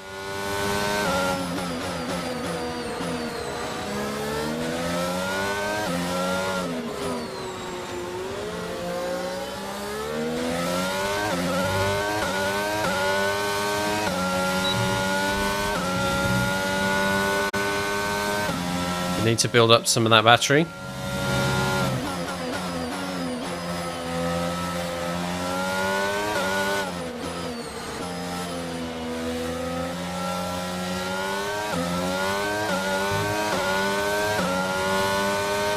Tyres not up to full temperature yet. It will be soon though.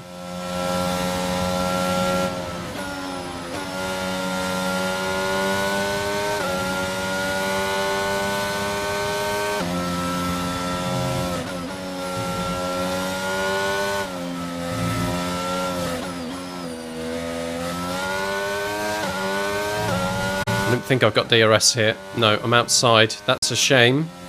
So I really need to start closing in on Latifi to have any idea at all that I have the pace here and I can't screw up turns like that if I want to close that gap.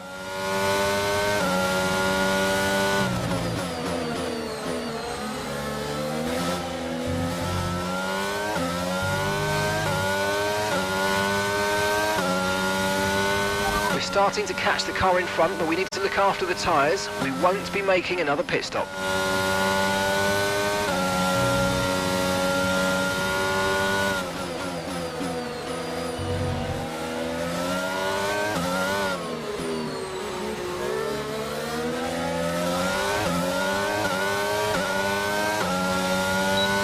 There we go, back in DRS.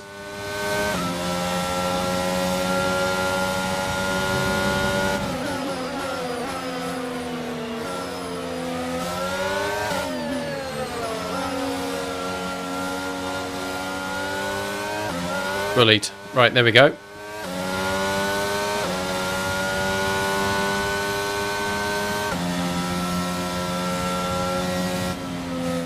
So a lot of the drivers on mediums are looking to pit. I guess their window's sort of around lap 12 to 14.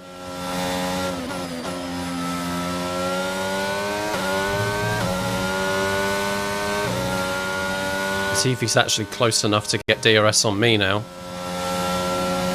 So, messed up the middle of that lap. Gave him an opportunity to come back. And to be better than that.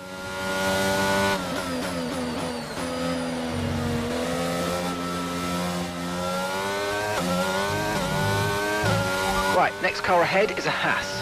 And gap to the car in front is 5.8 seconds.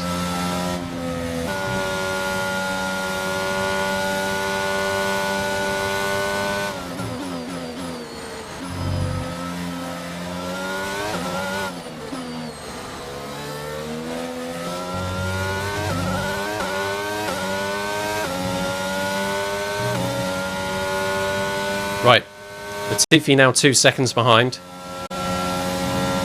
There's going to be a big pack of cars coming up soon. You can see them. I need to make life difficult for them. I can't just expect that after everyone has done their pit stop that I will magically be ahead of all of them.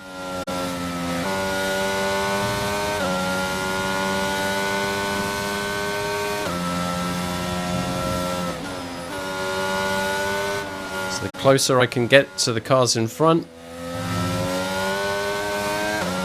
the stronger my chances will be of getting back to the top once the dust has settled. Full race update. Okay, you've currently got 19th place. Okay, Magnussen ahead. Okay, gap to the car ahead is 4.0 seconds. They're on old mediums. Latifi behind. Okay, the gap behind is 3.6 seconds. They're on old mediums. That was our last stop. No more scheduled pit stops. Let's go. We're currently trailing our teammate by 26.3 seconds. That might be fine.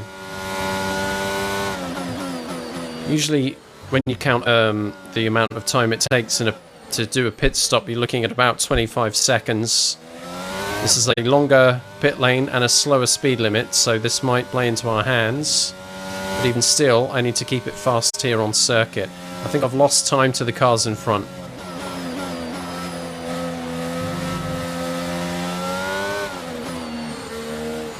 There's a pack there. Driver in front. Magnussen's ahead of you.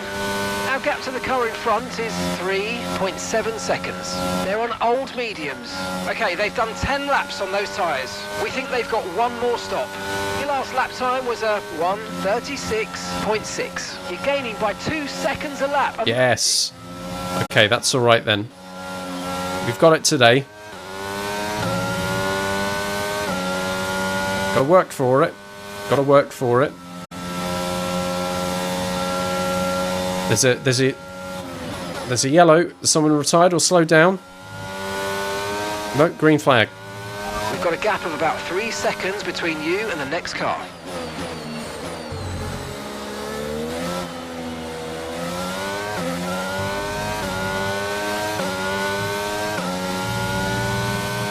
Need to build some battery back.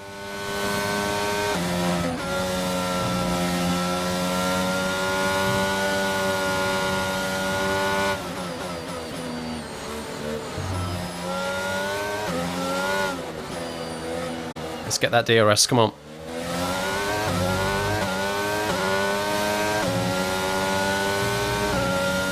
Magnussen has managed to pass Stroll.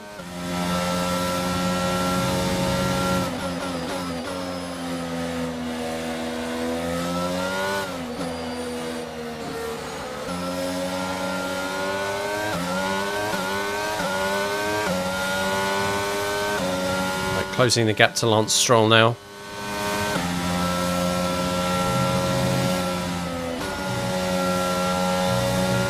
Nice turn, yes.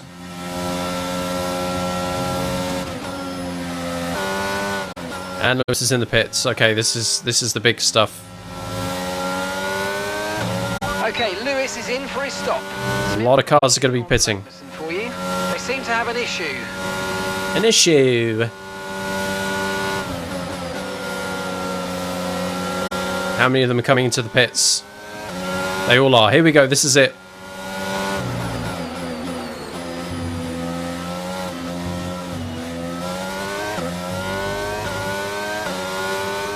This is the moment of truth. Coming up through the order. How does this all balance out?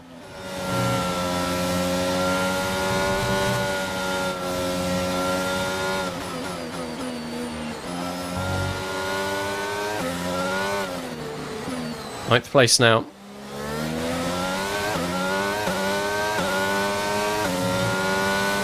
No DRS yet. Charles Leclerc and Lewis Hamilton are behind. That's at least a good sign. Okay, gap ahead is 2.0 seconds. Some cars still yet to pit. Some of them choosing to go long, maybe. Unfortunately, I can't see who are the leading drivers right now.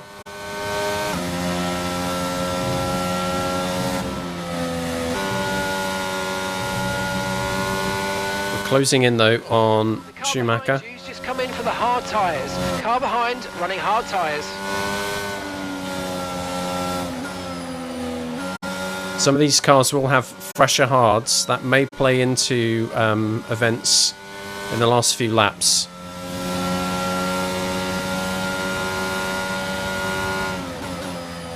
Schumacher and Zhou battling it out.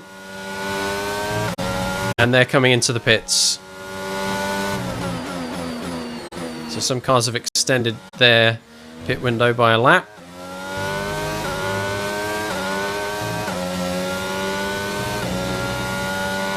Now up to fourth. And back in the lead. As the other cars have been pitting. So that gamble has paid off. But we've got a long way to go on these tyres. And everyone else around me is going to have a fresher set of hards. By the time this race comes to a close, it is not over yet.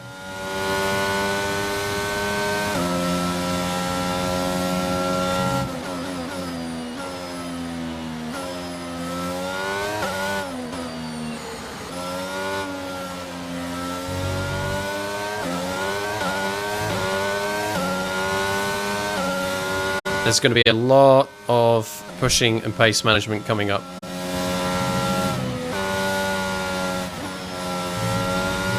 Burning through fuel too.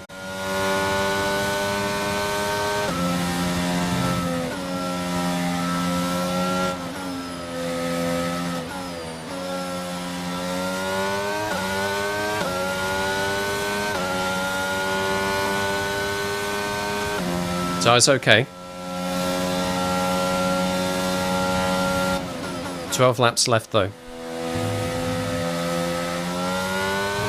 The gap is closing.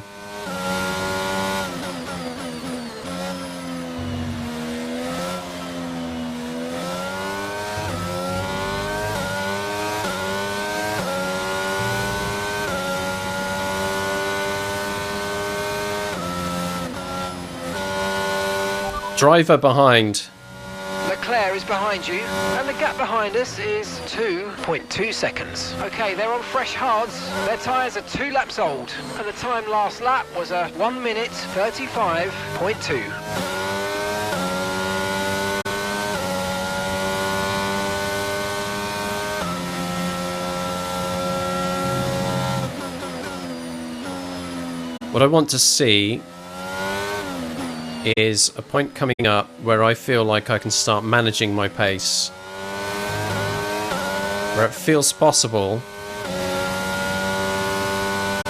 that I can hold a 2 second gap at all times.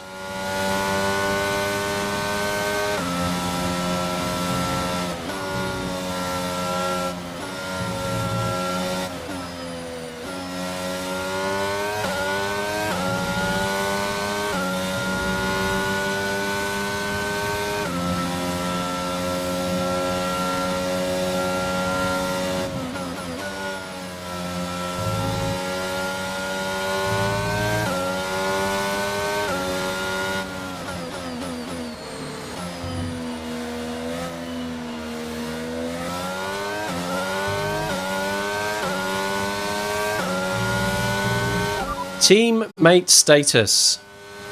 Okay, so we're leading our teammate by 3.4 seconds. Okay, they're on fresh hards. They're in third. Time last lap was a 1:34.9.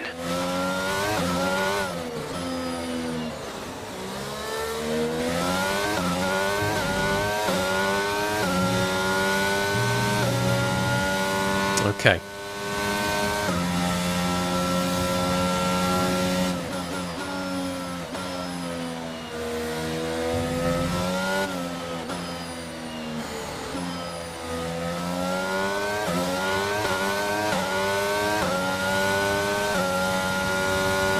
Hello, Nick.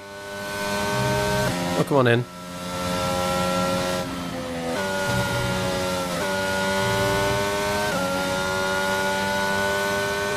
I'm doing the driving. Most fastly. With great speedosity. But Charles Leclerc, through Sector 2, does close up. He's only 1.7 seconds behind.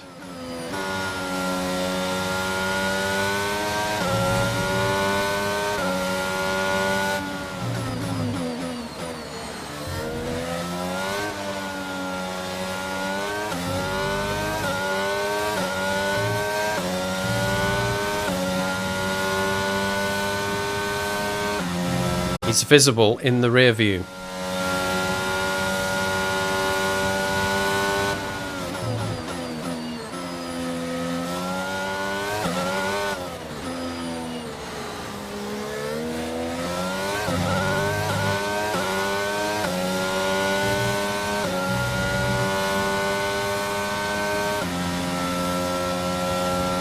Tyre life is okay. Worried about fuel consumption.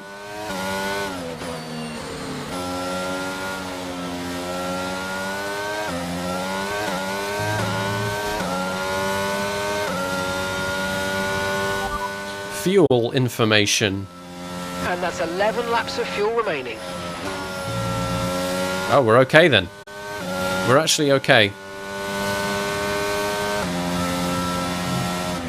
So fuel isn't too bad.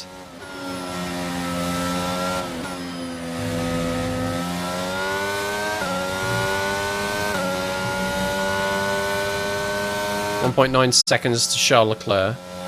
Which is better, because we were looking at 1.7 this time the previous lap, so...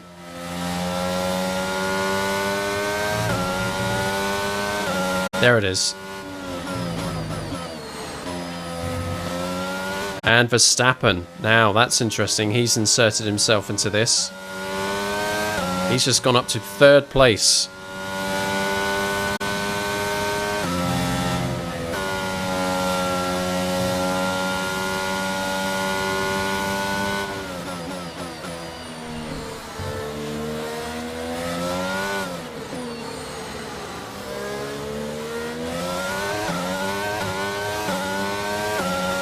He could be hunting down Charles Leclerc. I'm about a tenth off Delta.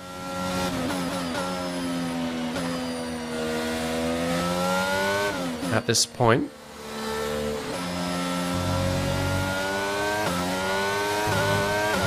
Four tenths off Delta. You can see that in the middle of my steering wheel.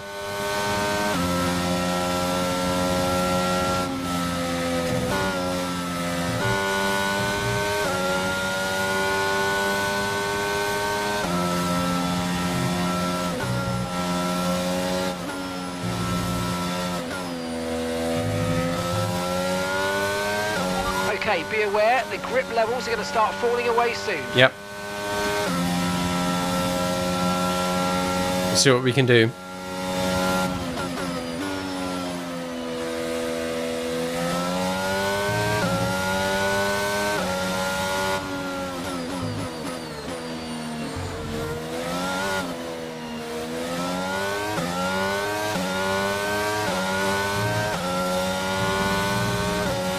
.3, 1.2 to Leclerc now. This is getting scary.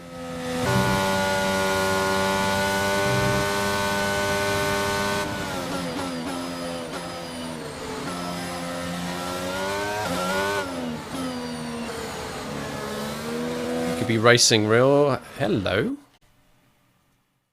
There's a spin I was not expecting.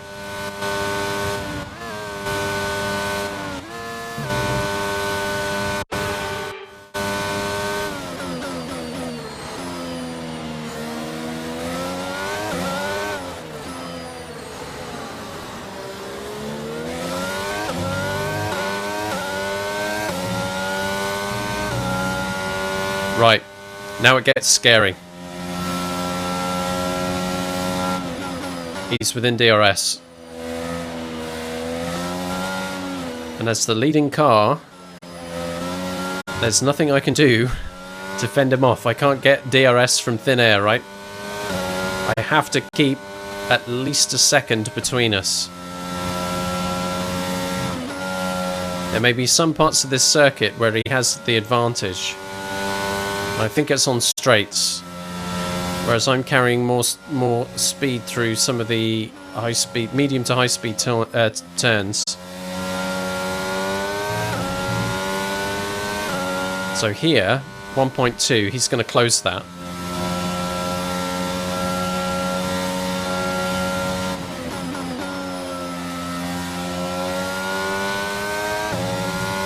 .1.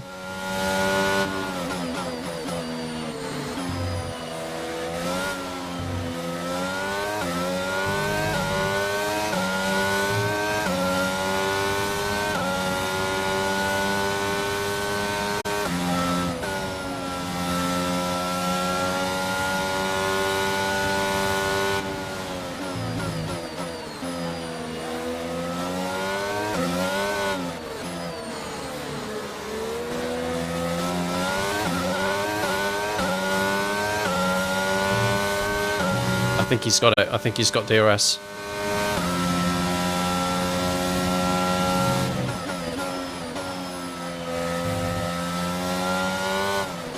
Now I must defend like a lion.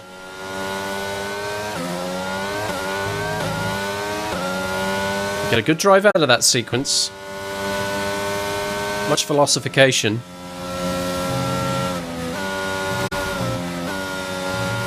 Bit of a clumsy turn there through cops. Not my best moment.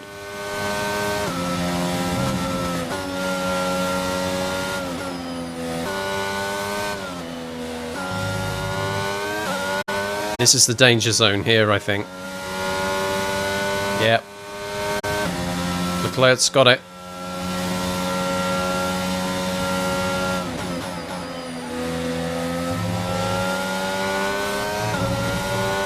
Much closer now.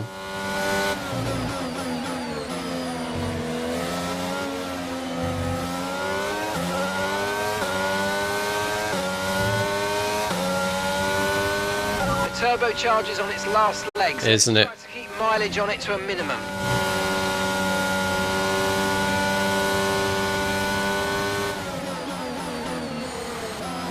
Now I'm really having to push this car much harder. That is the closest Leclerc has been.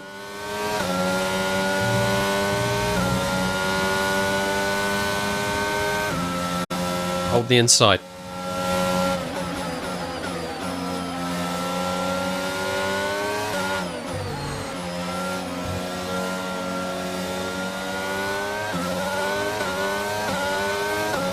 Right, that holds him back for a little. Lap 21 of 26. This is the story of the last few laps then. Skip versus Leclerc. Max Verstappen 3 seconds behind. He doesn't seem to be a threat. But this Ferrari has some pace. And the tyre advantage.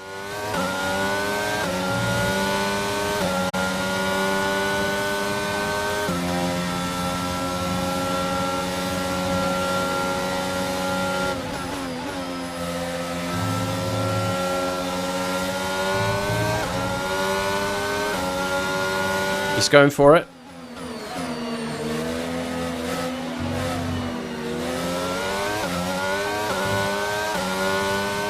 Going to be a pretty big roadblock for him.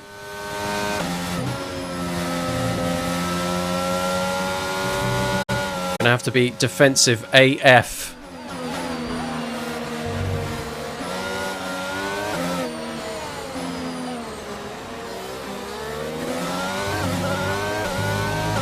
And that's just 5 laps of fuel remaining.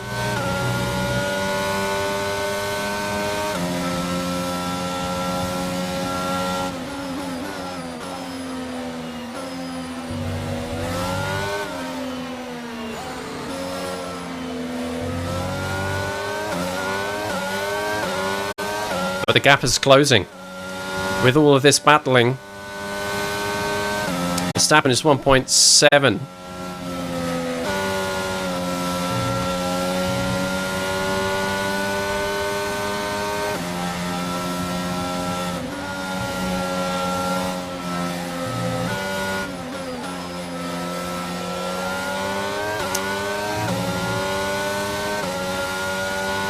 This is it.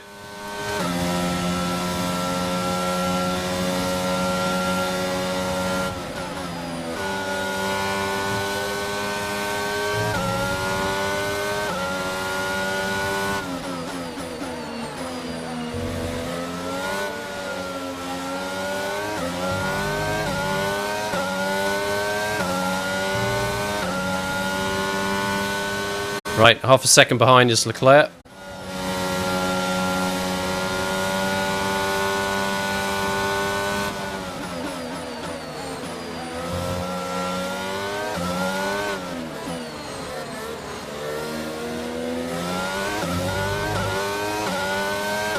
The one advantage I might have in all of this is that Leclerc's going to be more concerned about Verstappen trying to pass him, and that'll cause him to slow down to defend, and that means the pressure is off me a little bit. That's how things are looking at the moment because Leclerc's backed off.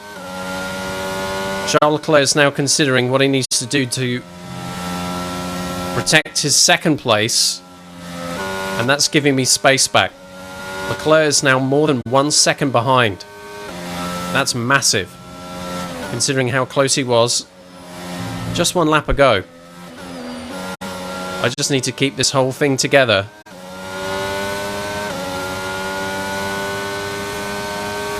Full race update.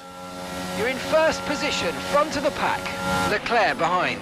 Okay, the gap is less than a second. Okay, they're on old hard tyres. Your pit window's now open. Pit window is open. Why would I pit? 4 laps remaining.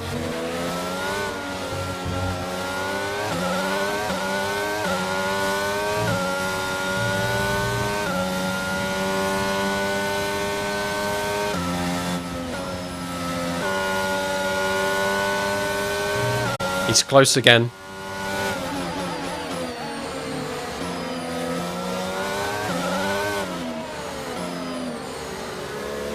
Right, we've got enough fuel for 3 more laps.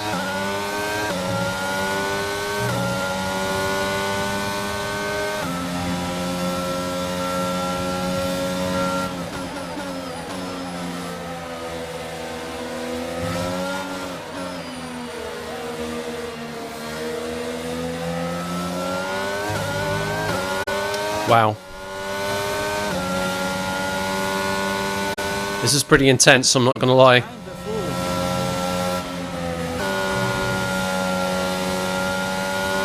It's a good turn through Copse.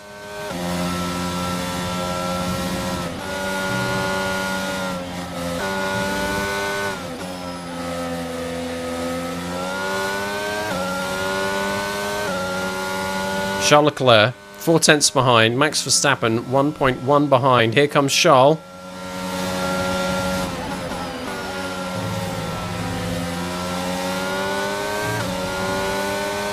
Having to defend. Late on the brakes here. It's frustrate life for him.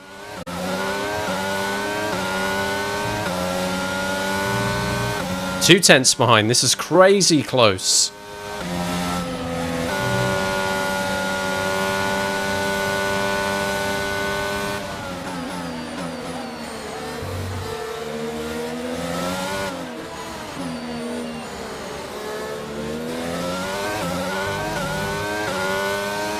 Mega pull out from there, come on.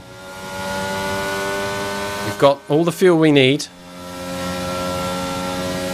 It's the tyres I'm worried about now.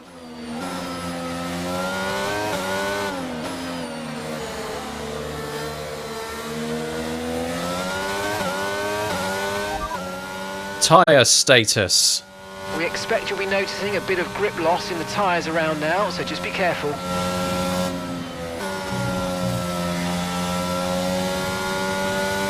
Seven tenths now to Charles.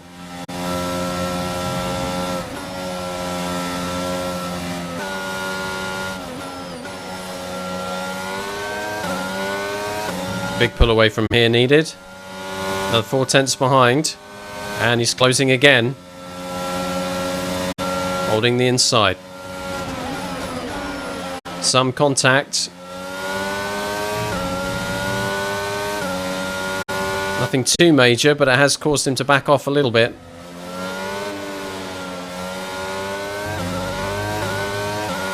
Okay, we're monitoring some... Oof. Let's not cut that corner. Way, yay, yay. Okay, let's go.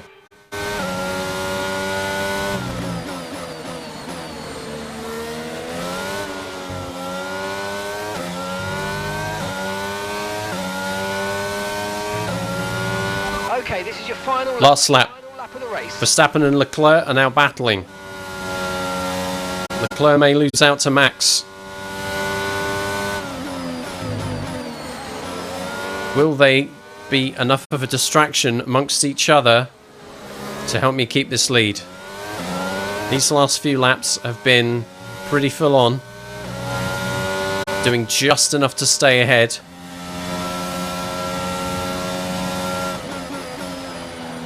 Has this strategy paid off? Would it have been any different had I been on medium to hard? My theory here is... Okay, we've only got one lap of fuel remaining. I might have ended up closer in that pack than I am now. And maybe, just maybe, running on those softs has given me a slight gap advantage. Where now I have a little under a second. Whoops.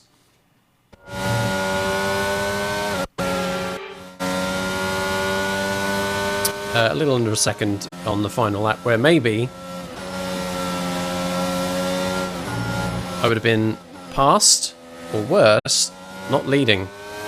I just need to make it through this one last rung on Hangar Straight. Leclerc will be closing. I need to hold the inside and make his life difficult.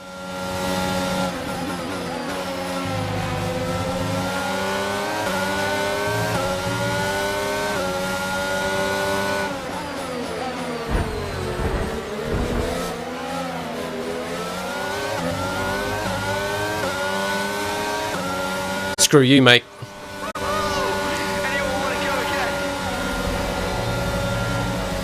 Yes, fantastic! You've just won the Grand Prix.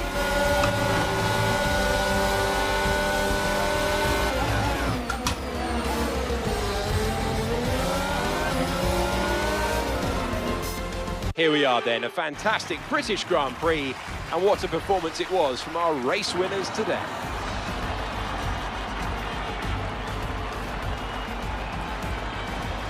Anthony Davidson, what helped them deliver this result, do you think? I think that smart tyre management on track and very smooth driving definitely assisted in their victory today. That combination meant they got the absolute maximum out of their tyres at all times.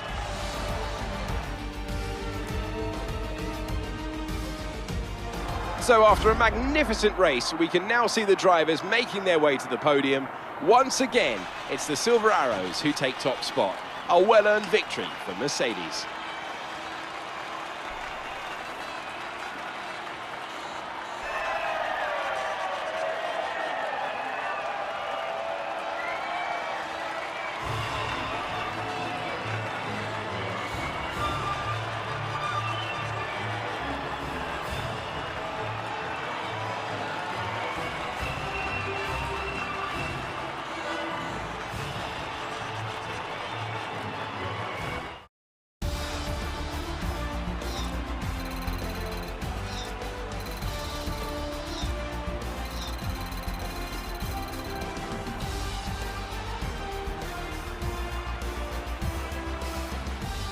So let's have a quick look at how the drivers' standings have changed. Despite the best efforts of our championship leader, that lead has taken a bit of a knock today.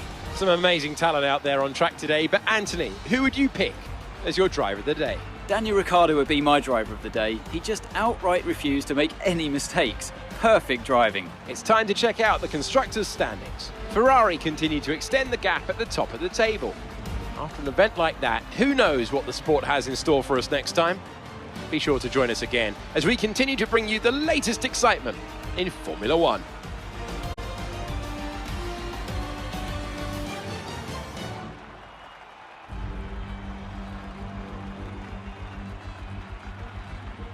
This ain't your granddad's excitement. This is the latest excitement, Daddy-O.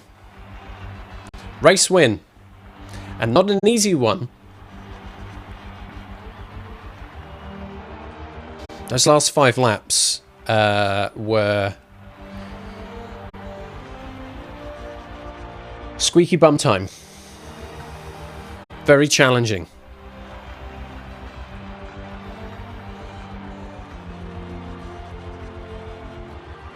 The alternate strategy did pay off.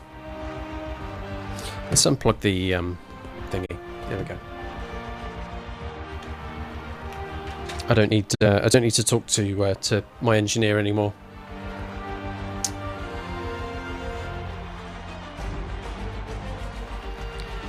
We, in fact, altered live as it was performed during the race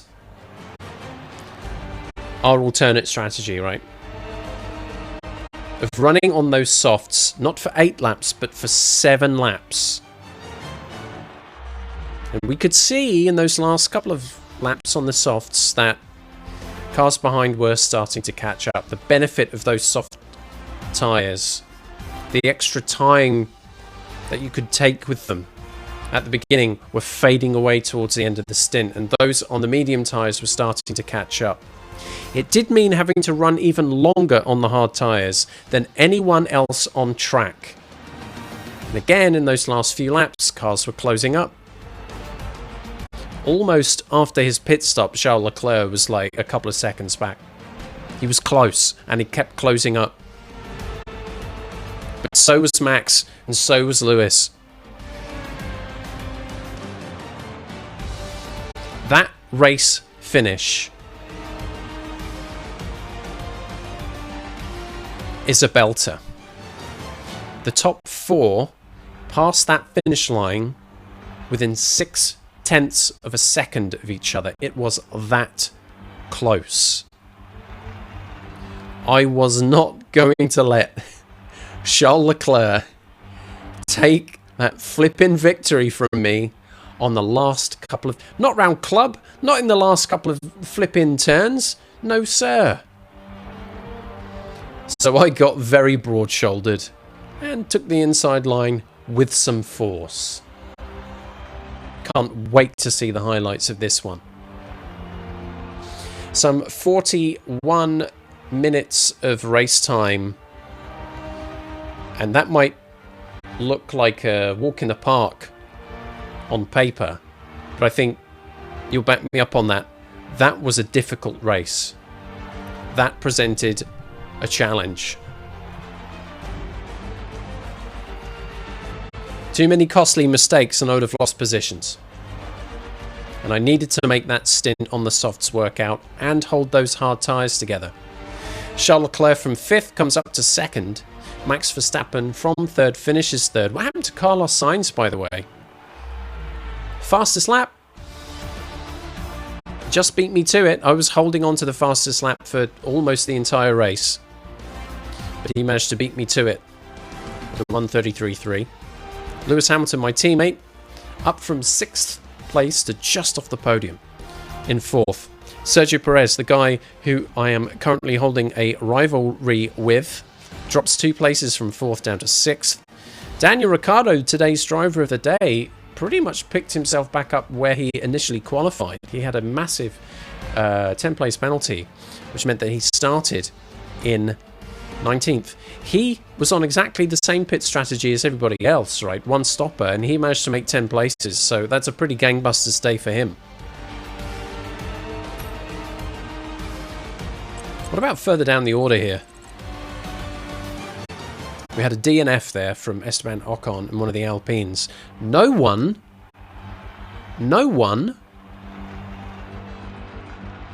did a two-stop strategy. No one. So perhaps the answer you have to everybody doing a one-stop strategy is to run on the softs. Glad I went for it in the end. It helped. Highlights. Can't wait. This should be fun.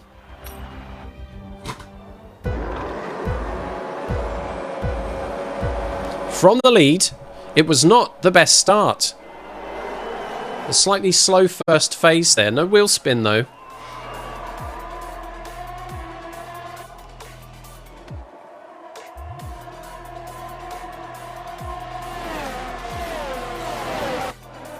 Almost third place. Managed to bring it back up to second. And was having to chase down Carlos Sainz on lap 1. It was imperative that I stay in front in that first stint. We don't see the pass, which is a shame. This is now out of the pits on the hard tyres. In last place, chasing down Nicholas Latifi. Here comes the take. Just running right around the outside.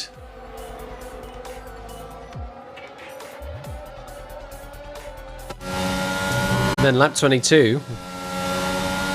This is where things start to get scrappy. As I'm being chased down by the Ferrari. The penultimate lap. You can see how close it is now. Having to drive the widest Formula 1 car you've ever seen, trying to keep my position. And behind, Max Verstappen and Leclerc battling each other, and the final lap. This is it. This is really where things start getting proper sweaty. About 4 tenths. The DRS open. I stay the inside, try to outbrake him. Leclerc's got the pace. At this point, he's got race lead. And Max Verstappen is trying to get past. And here we go. Bullied. Bam. No thank you. I'm taking the inside. Leclerc tries again. And here's our photo finish. Wowzers. How close is that?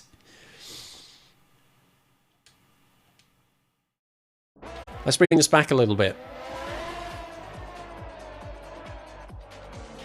On the highlights, we don't have the opportunity to change angle. I think this is all I have here. What have I got in options, by the way? Oh, here we go. Photo mode. Photo mode will at least get us this, right? Will at least get us this.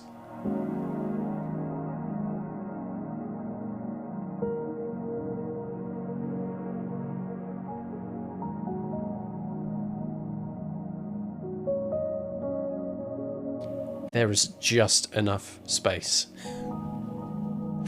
coming into that turn, and Charles wants to take it, and I'm saying no, thank you.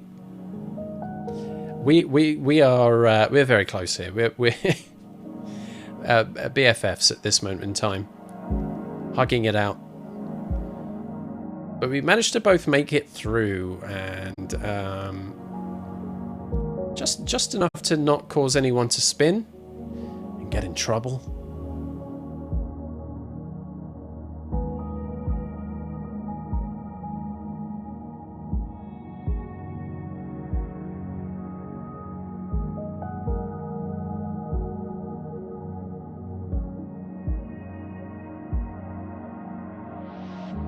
If only I could do frame by frame at this point, and look at this all the way through. Unfortunately, I can't,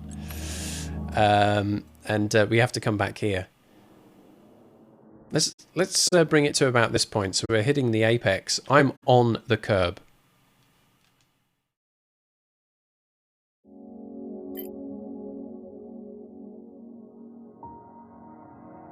Not only am I on the curb, I'm on the sausage curb right now. Look at that.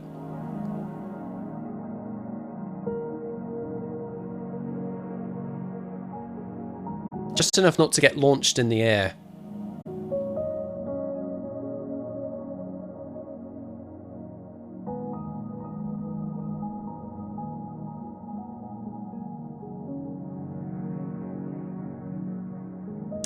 Are we making contact? There was definitely a bump, though. I can't quite tell at what point we bumped. It might have been just after exit, I think.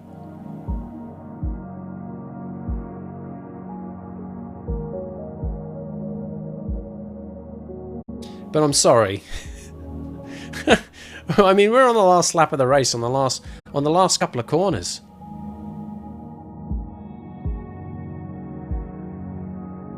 There's no way. Right there at the end. I'm gonna let Leclerc take it from me, right? No way.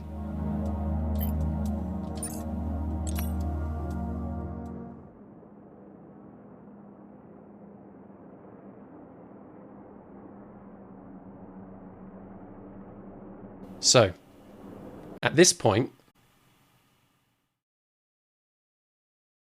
I've pushed myself through, ridden the curb, and I'm just ahead. But now there's the outside line, and Leclerc's got the inside.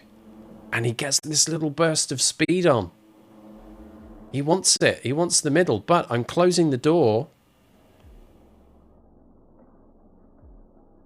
No contact at this point. That's already happened. And I've compromised his exit too, because now, by making life difficult for him on the inside line, I've got the prime spot on the outside line.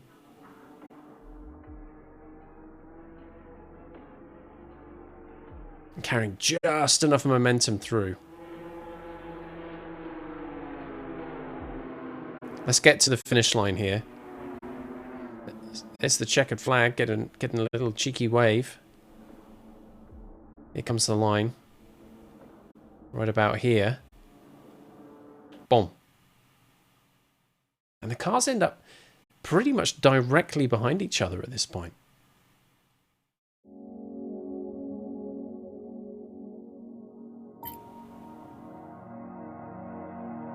So just a couple of corners before, I was side by side with Leclerc. And that's how much gap there ends up being there. Look at this.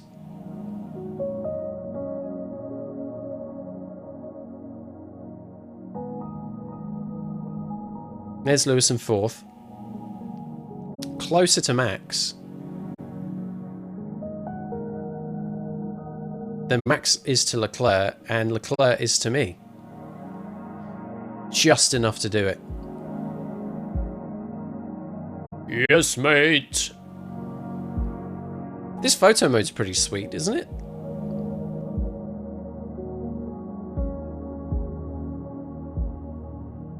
Let's go in for an extreme close-up. Is that possible?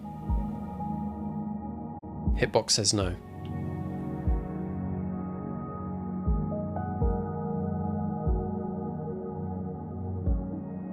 Anyway, look, that's me in there.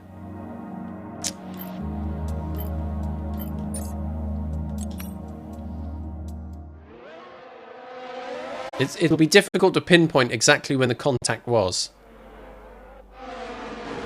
Oh, there, I think. I don't think... It's hard because I can't control the placement of the camera in these highlights, but geez, look at that. I mean, from clearly behind.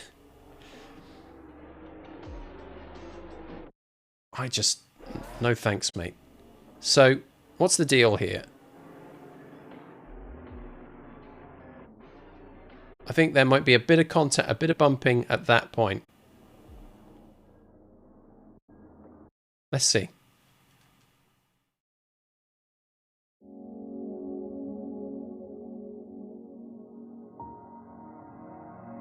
Yeah, pretty much. So just before this, maybe, I think there would have been... I mean, that's really close to damaging my front wing too. It was risky. So I think we can say there was a little bit of contact at that point there.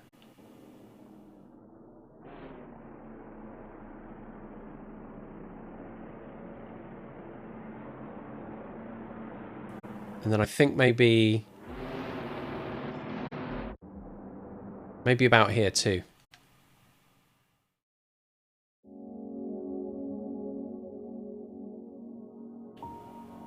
Yeah.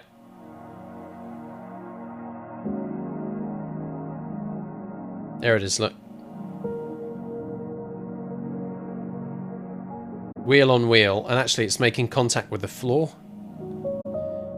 As is the front wing, so it was quite light contact though. It wasn't full force, but that positioning right there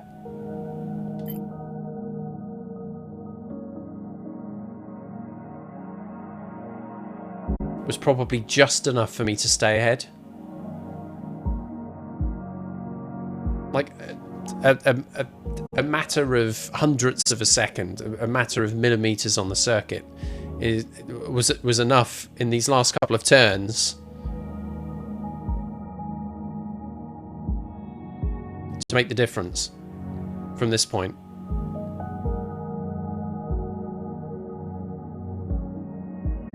What's interesting is that the contact happened before entry and after exit. It didn't actually happen in the turn itself.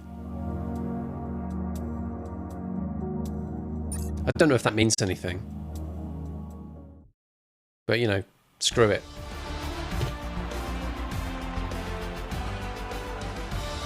If not then, when? I had to defend. And then I had to attack. And then defend again. Let's have a look at the standings. Fernando Alonso, by the way, qualified 8th, finished 8th. I was looking to beat him in the driver's standings today. And I have. 60 points. A race win in Canada, a race win here in Great Britain has given me, over the course of 2 weekends, 50 championship points. That puts me 7th in the driver's standings, pushing Fernando Alonso down to 8th place.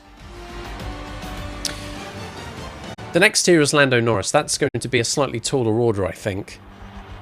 But maybe 2 or 3 races time, we could be looking at a different set of circumstances completely. Max Verstappen closing in the gap on Charles Leclerc, but not overtaking. Would make life difficult there at the top of the Drivers' Championship. There's only 4 points between Max and Charles. Charles has walked away from this weekend with slightly more points than Max, so has closed that gap between the two of them. My teammate, Lewis Hamilton, is in 3rd place, does not pose a threat to the top 2. Carlos Sainz is not that far behind, so taking positions away from Ferraris at all time in terms of the benefit of the Mercedes team is going to be very important.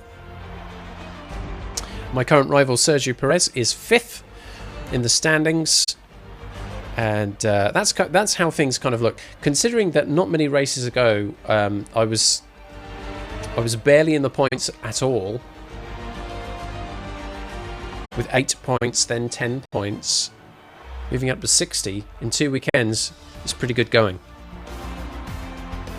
And at this point, I should probably pay out on the prediction. 49% of the engagements said it'll be a win. 51% of the engagements said that'll be a podium, but you won't win it. By the skin of Skip's teeth, it was a win. Congratulations to 5, It's a Magic Number, Giddy Fam, and Reckless Lee. You've pretty much doubled your investment.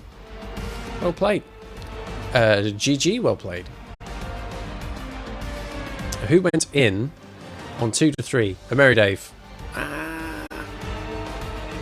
It was close.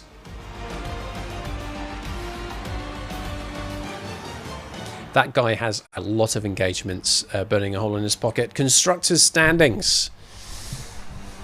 Mercedes are increasing the gap to McLaren. That third place in the Constructors is looking pretty solid at the moment. It again will be very difficult to challenge those top 2 slots. You need to be consistent from day 1. And up until round 9, Skip had not been holding up his part of the bargain. Just checking in with the race director. So, how was the strategy? Medium to hards the entire way down. Skip, the only driver starting on the softs, just about made that payoff. And as I said towards the end of the race, maybe that was the difference maker. Being a little bit further ahead from Leclerc, Verstappen and Hamilton. A very clean race, even considering the contact in the last few corners. Clean race, no one got told off. That's what we like to see. A gentlemanly afternoon of motorsport. Well, weekend done. Let's move on and see what's next.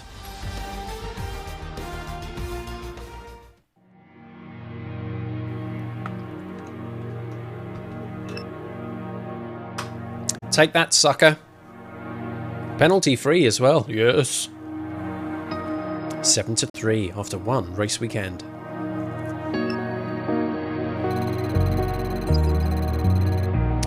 Ooh, yeah. 11 on driver acclaim.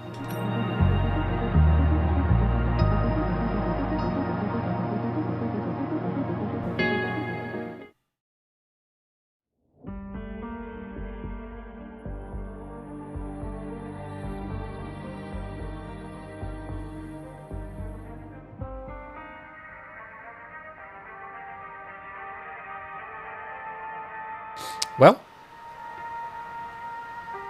here we are. Monday the 7th of July.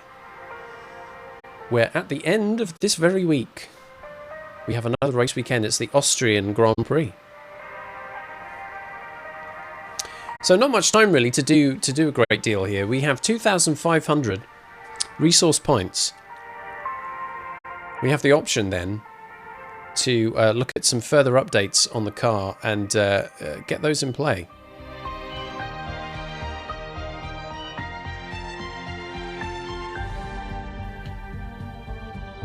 The wing mirrors came through.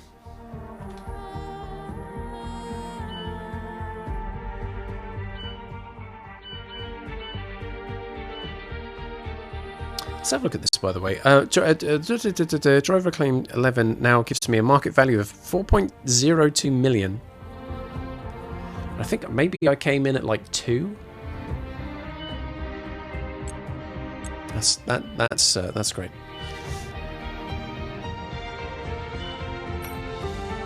Here we go. Right, so wing mirrors complete, and the side pod profile upgrade has now been unlocked. But the front wing main plane failed. We'll want to do that again.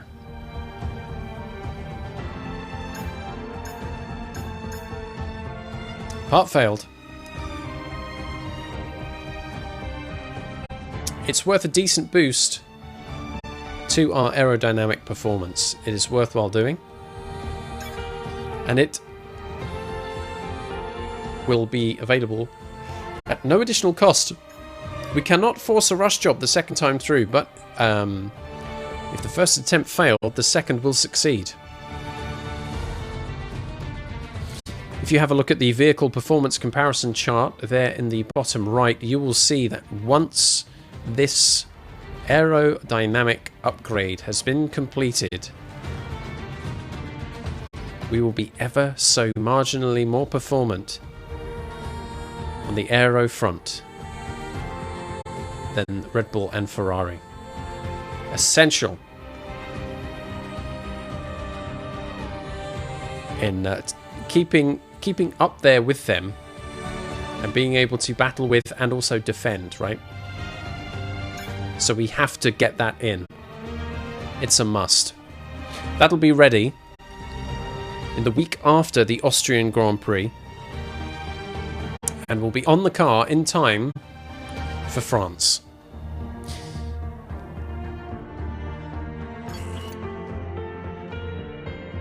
What's next? What's recommended? Cockpit weight reduction.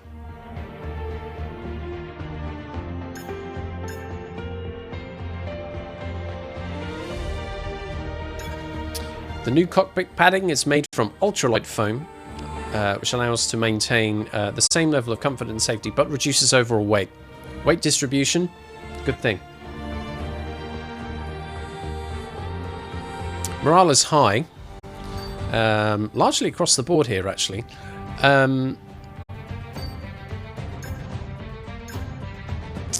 Massive discount on the energy store sales, wasn't it? I think that might be one that I think about taking advantage of. And then we had durability stuff to think about as well. Recommended, though, is the cockpit weight reduction. Now that will leave me with about 500 left.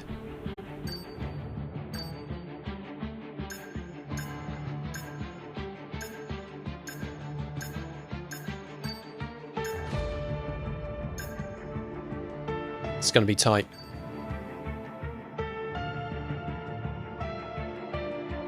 Don't think it's enough. Is it 520?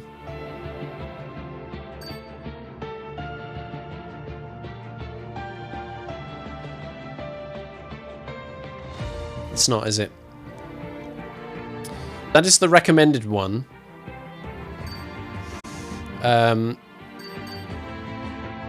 Powertrain seems to be okay. Durability seems to be okay.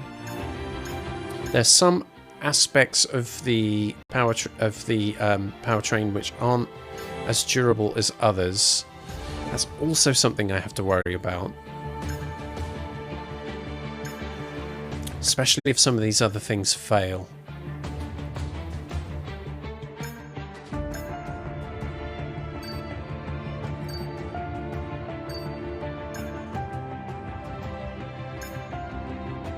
Let's read about the energy store cells. Superior cells, advanced thermal stability properties, and low internal resistance, allowing larger proportion of recovered energy to be stored. Oh man, it's tough at the top.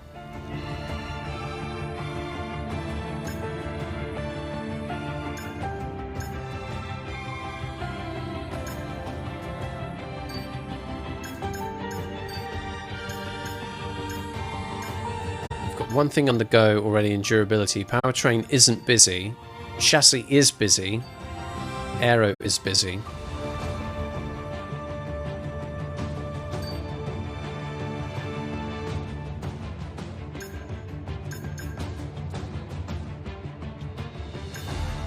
Screw it. Cockpit weight reduction. It's been there for a little bit as a recommendation. Let's bake that in.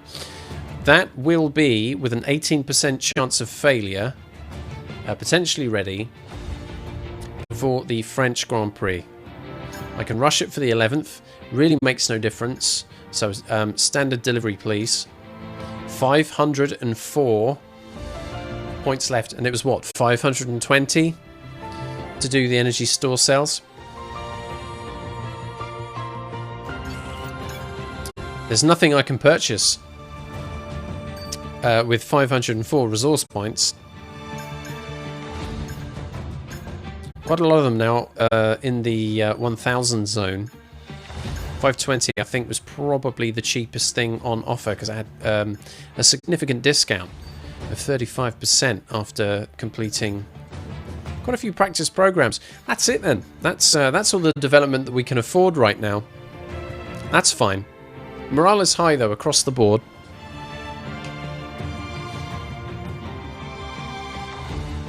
Can't sell. No. It don't work like that, unfortunately.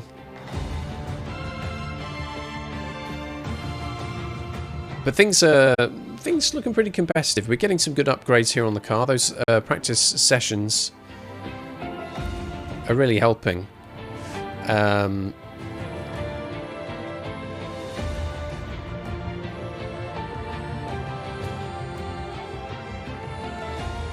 So actually the powertrain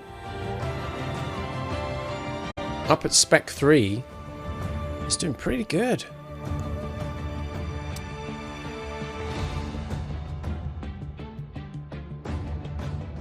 It's just the durability team that we want to get lifted up a little bit there. Well, we'll advance time to officially get us to the next race weekend, which we know...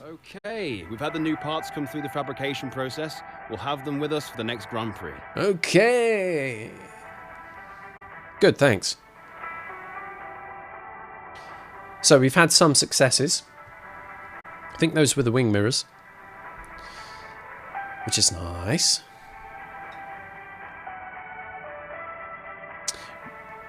We have a choice of autocross or time attack. I think I might be done with the slaloming, with all those flipping gates and fence posts and that can jog on. I will do time attack next time.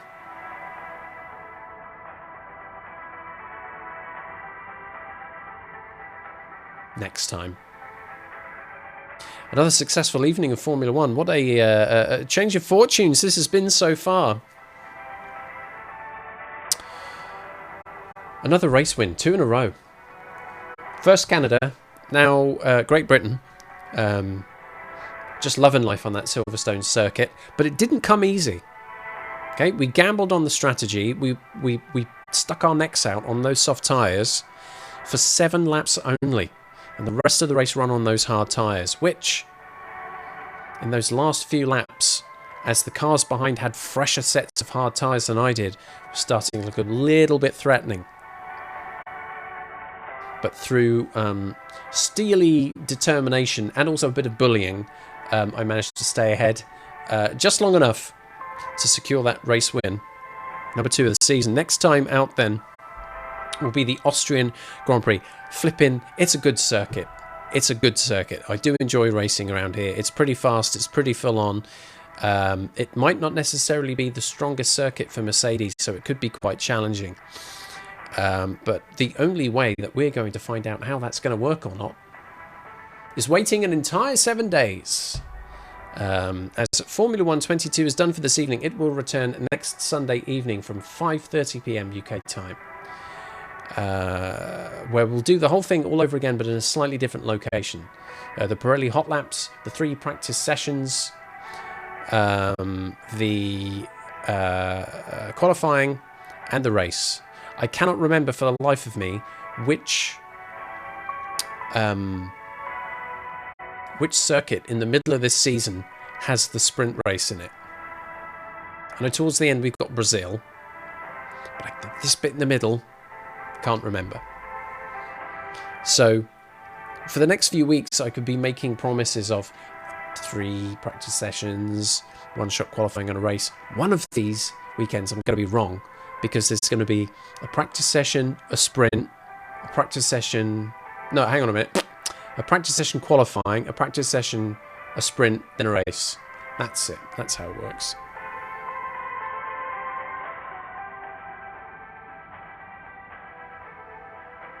You'll get it right in the end. Let's kill the music. Then we'll kill that thing. Next week then, Sunday, 5:30 PM UK time, another race weekend in Formula 1 22. Can this run of success continue? Do I keep difficulty at 55 or do I move it up a little bit? Maybe not back to 65, maybe to 59? We'll make that decision next Sunday. Do join me then.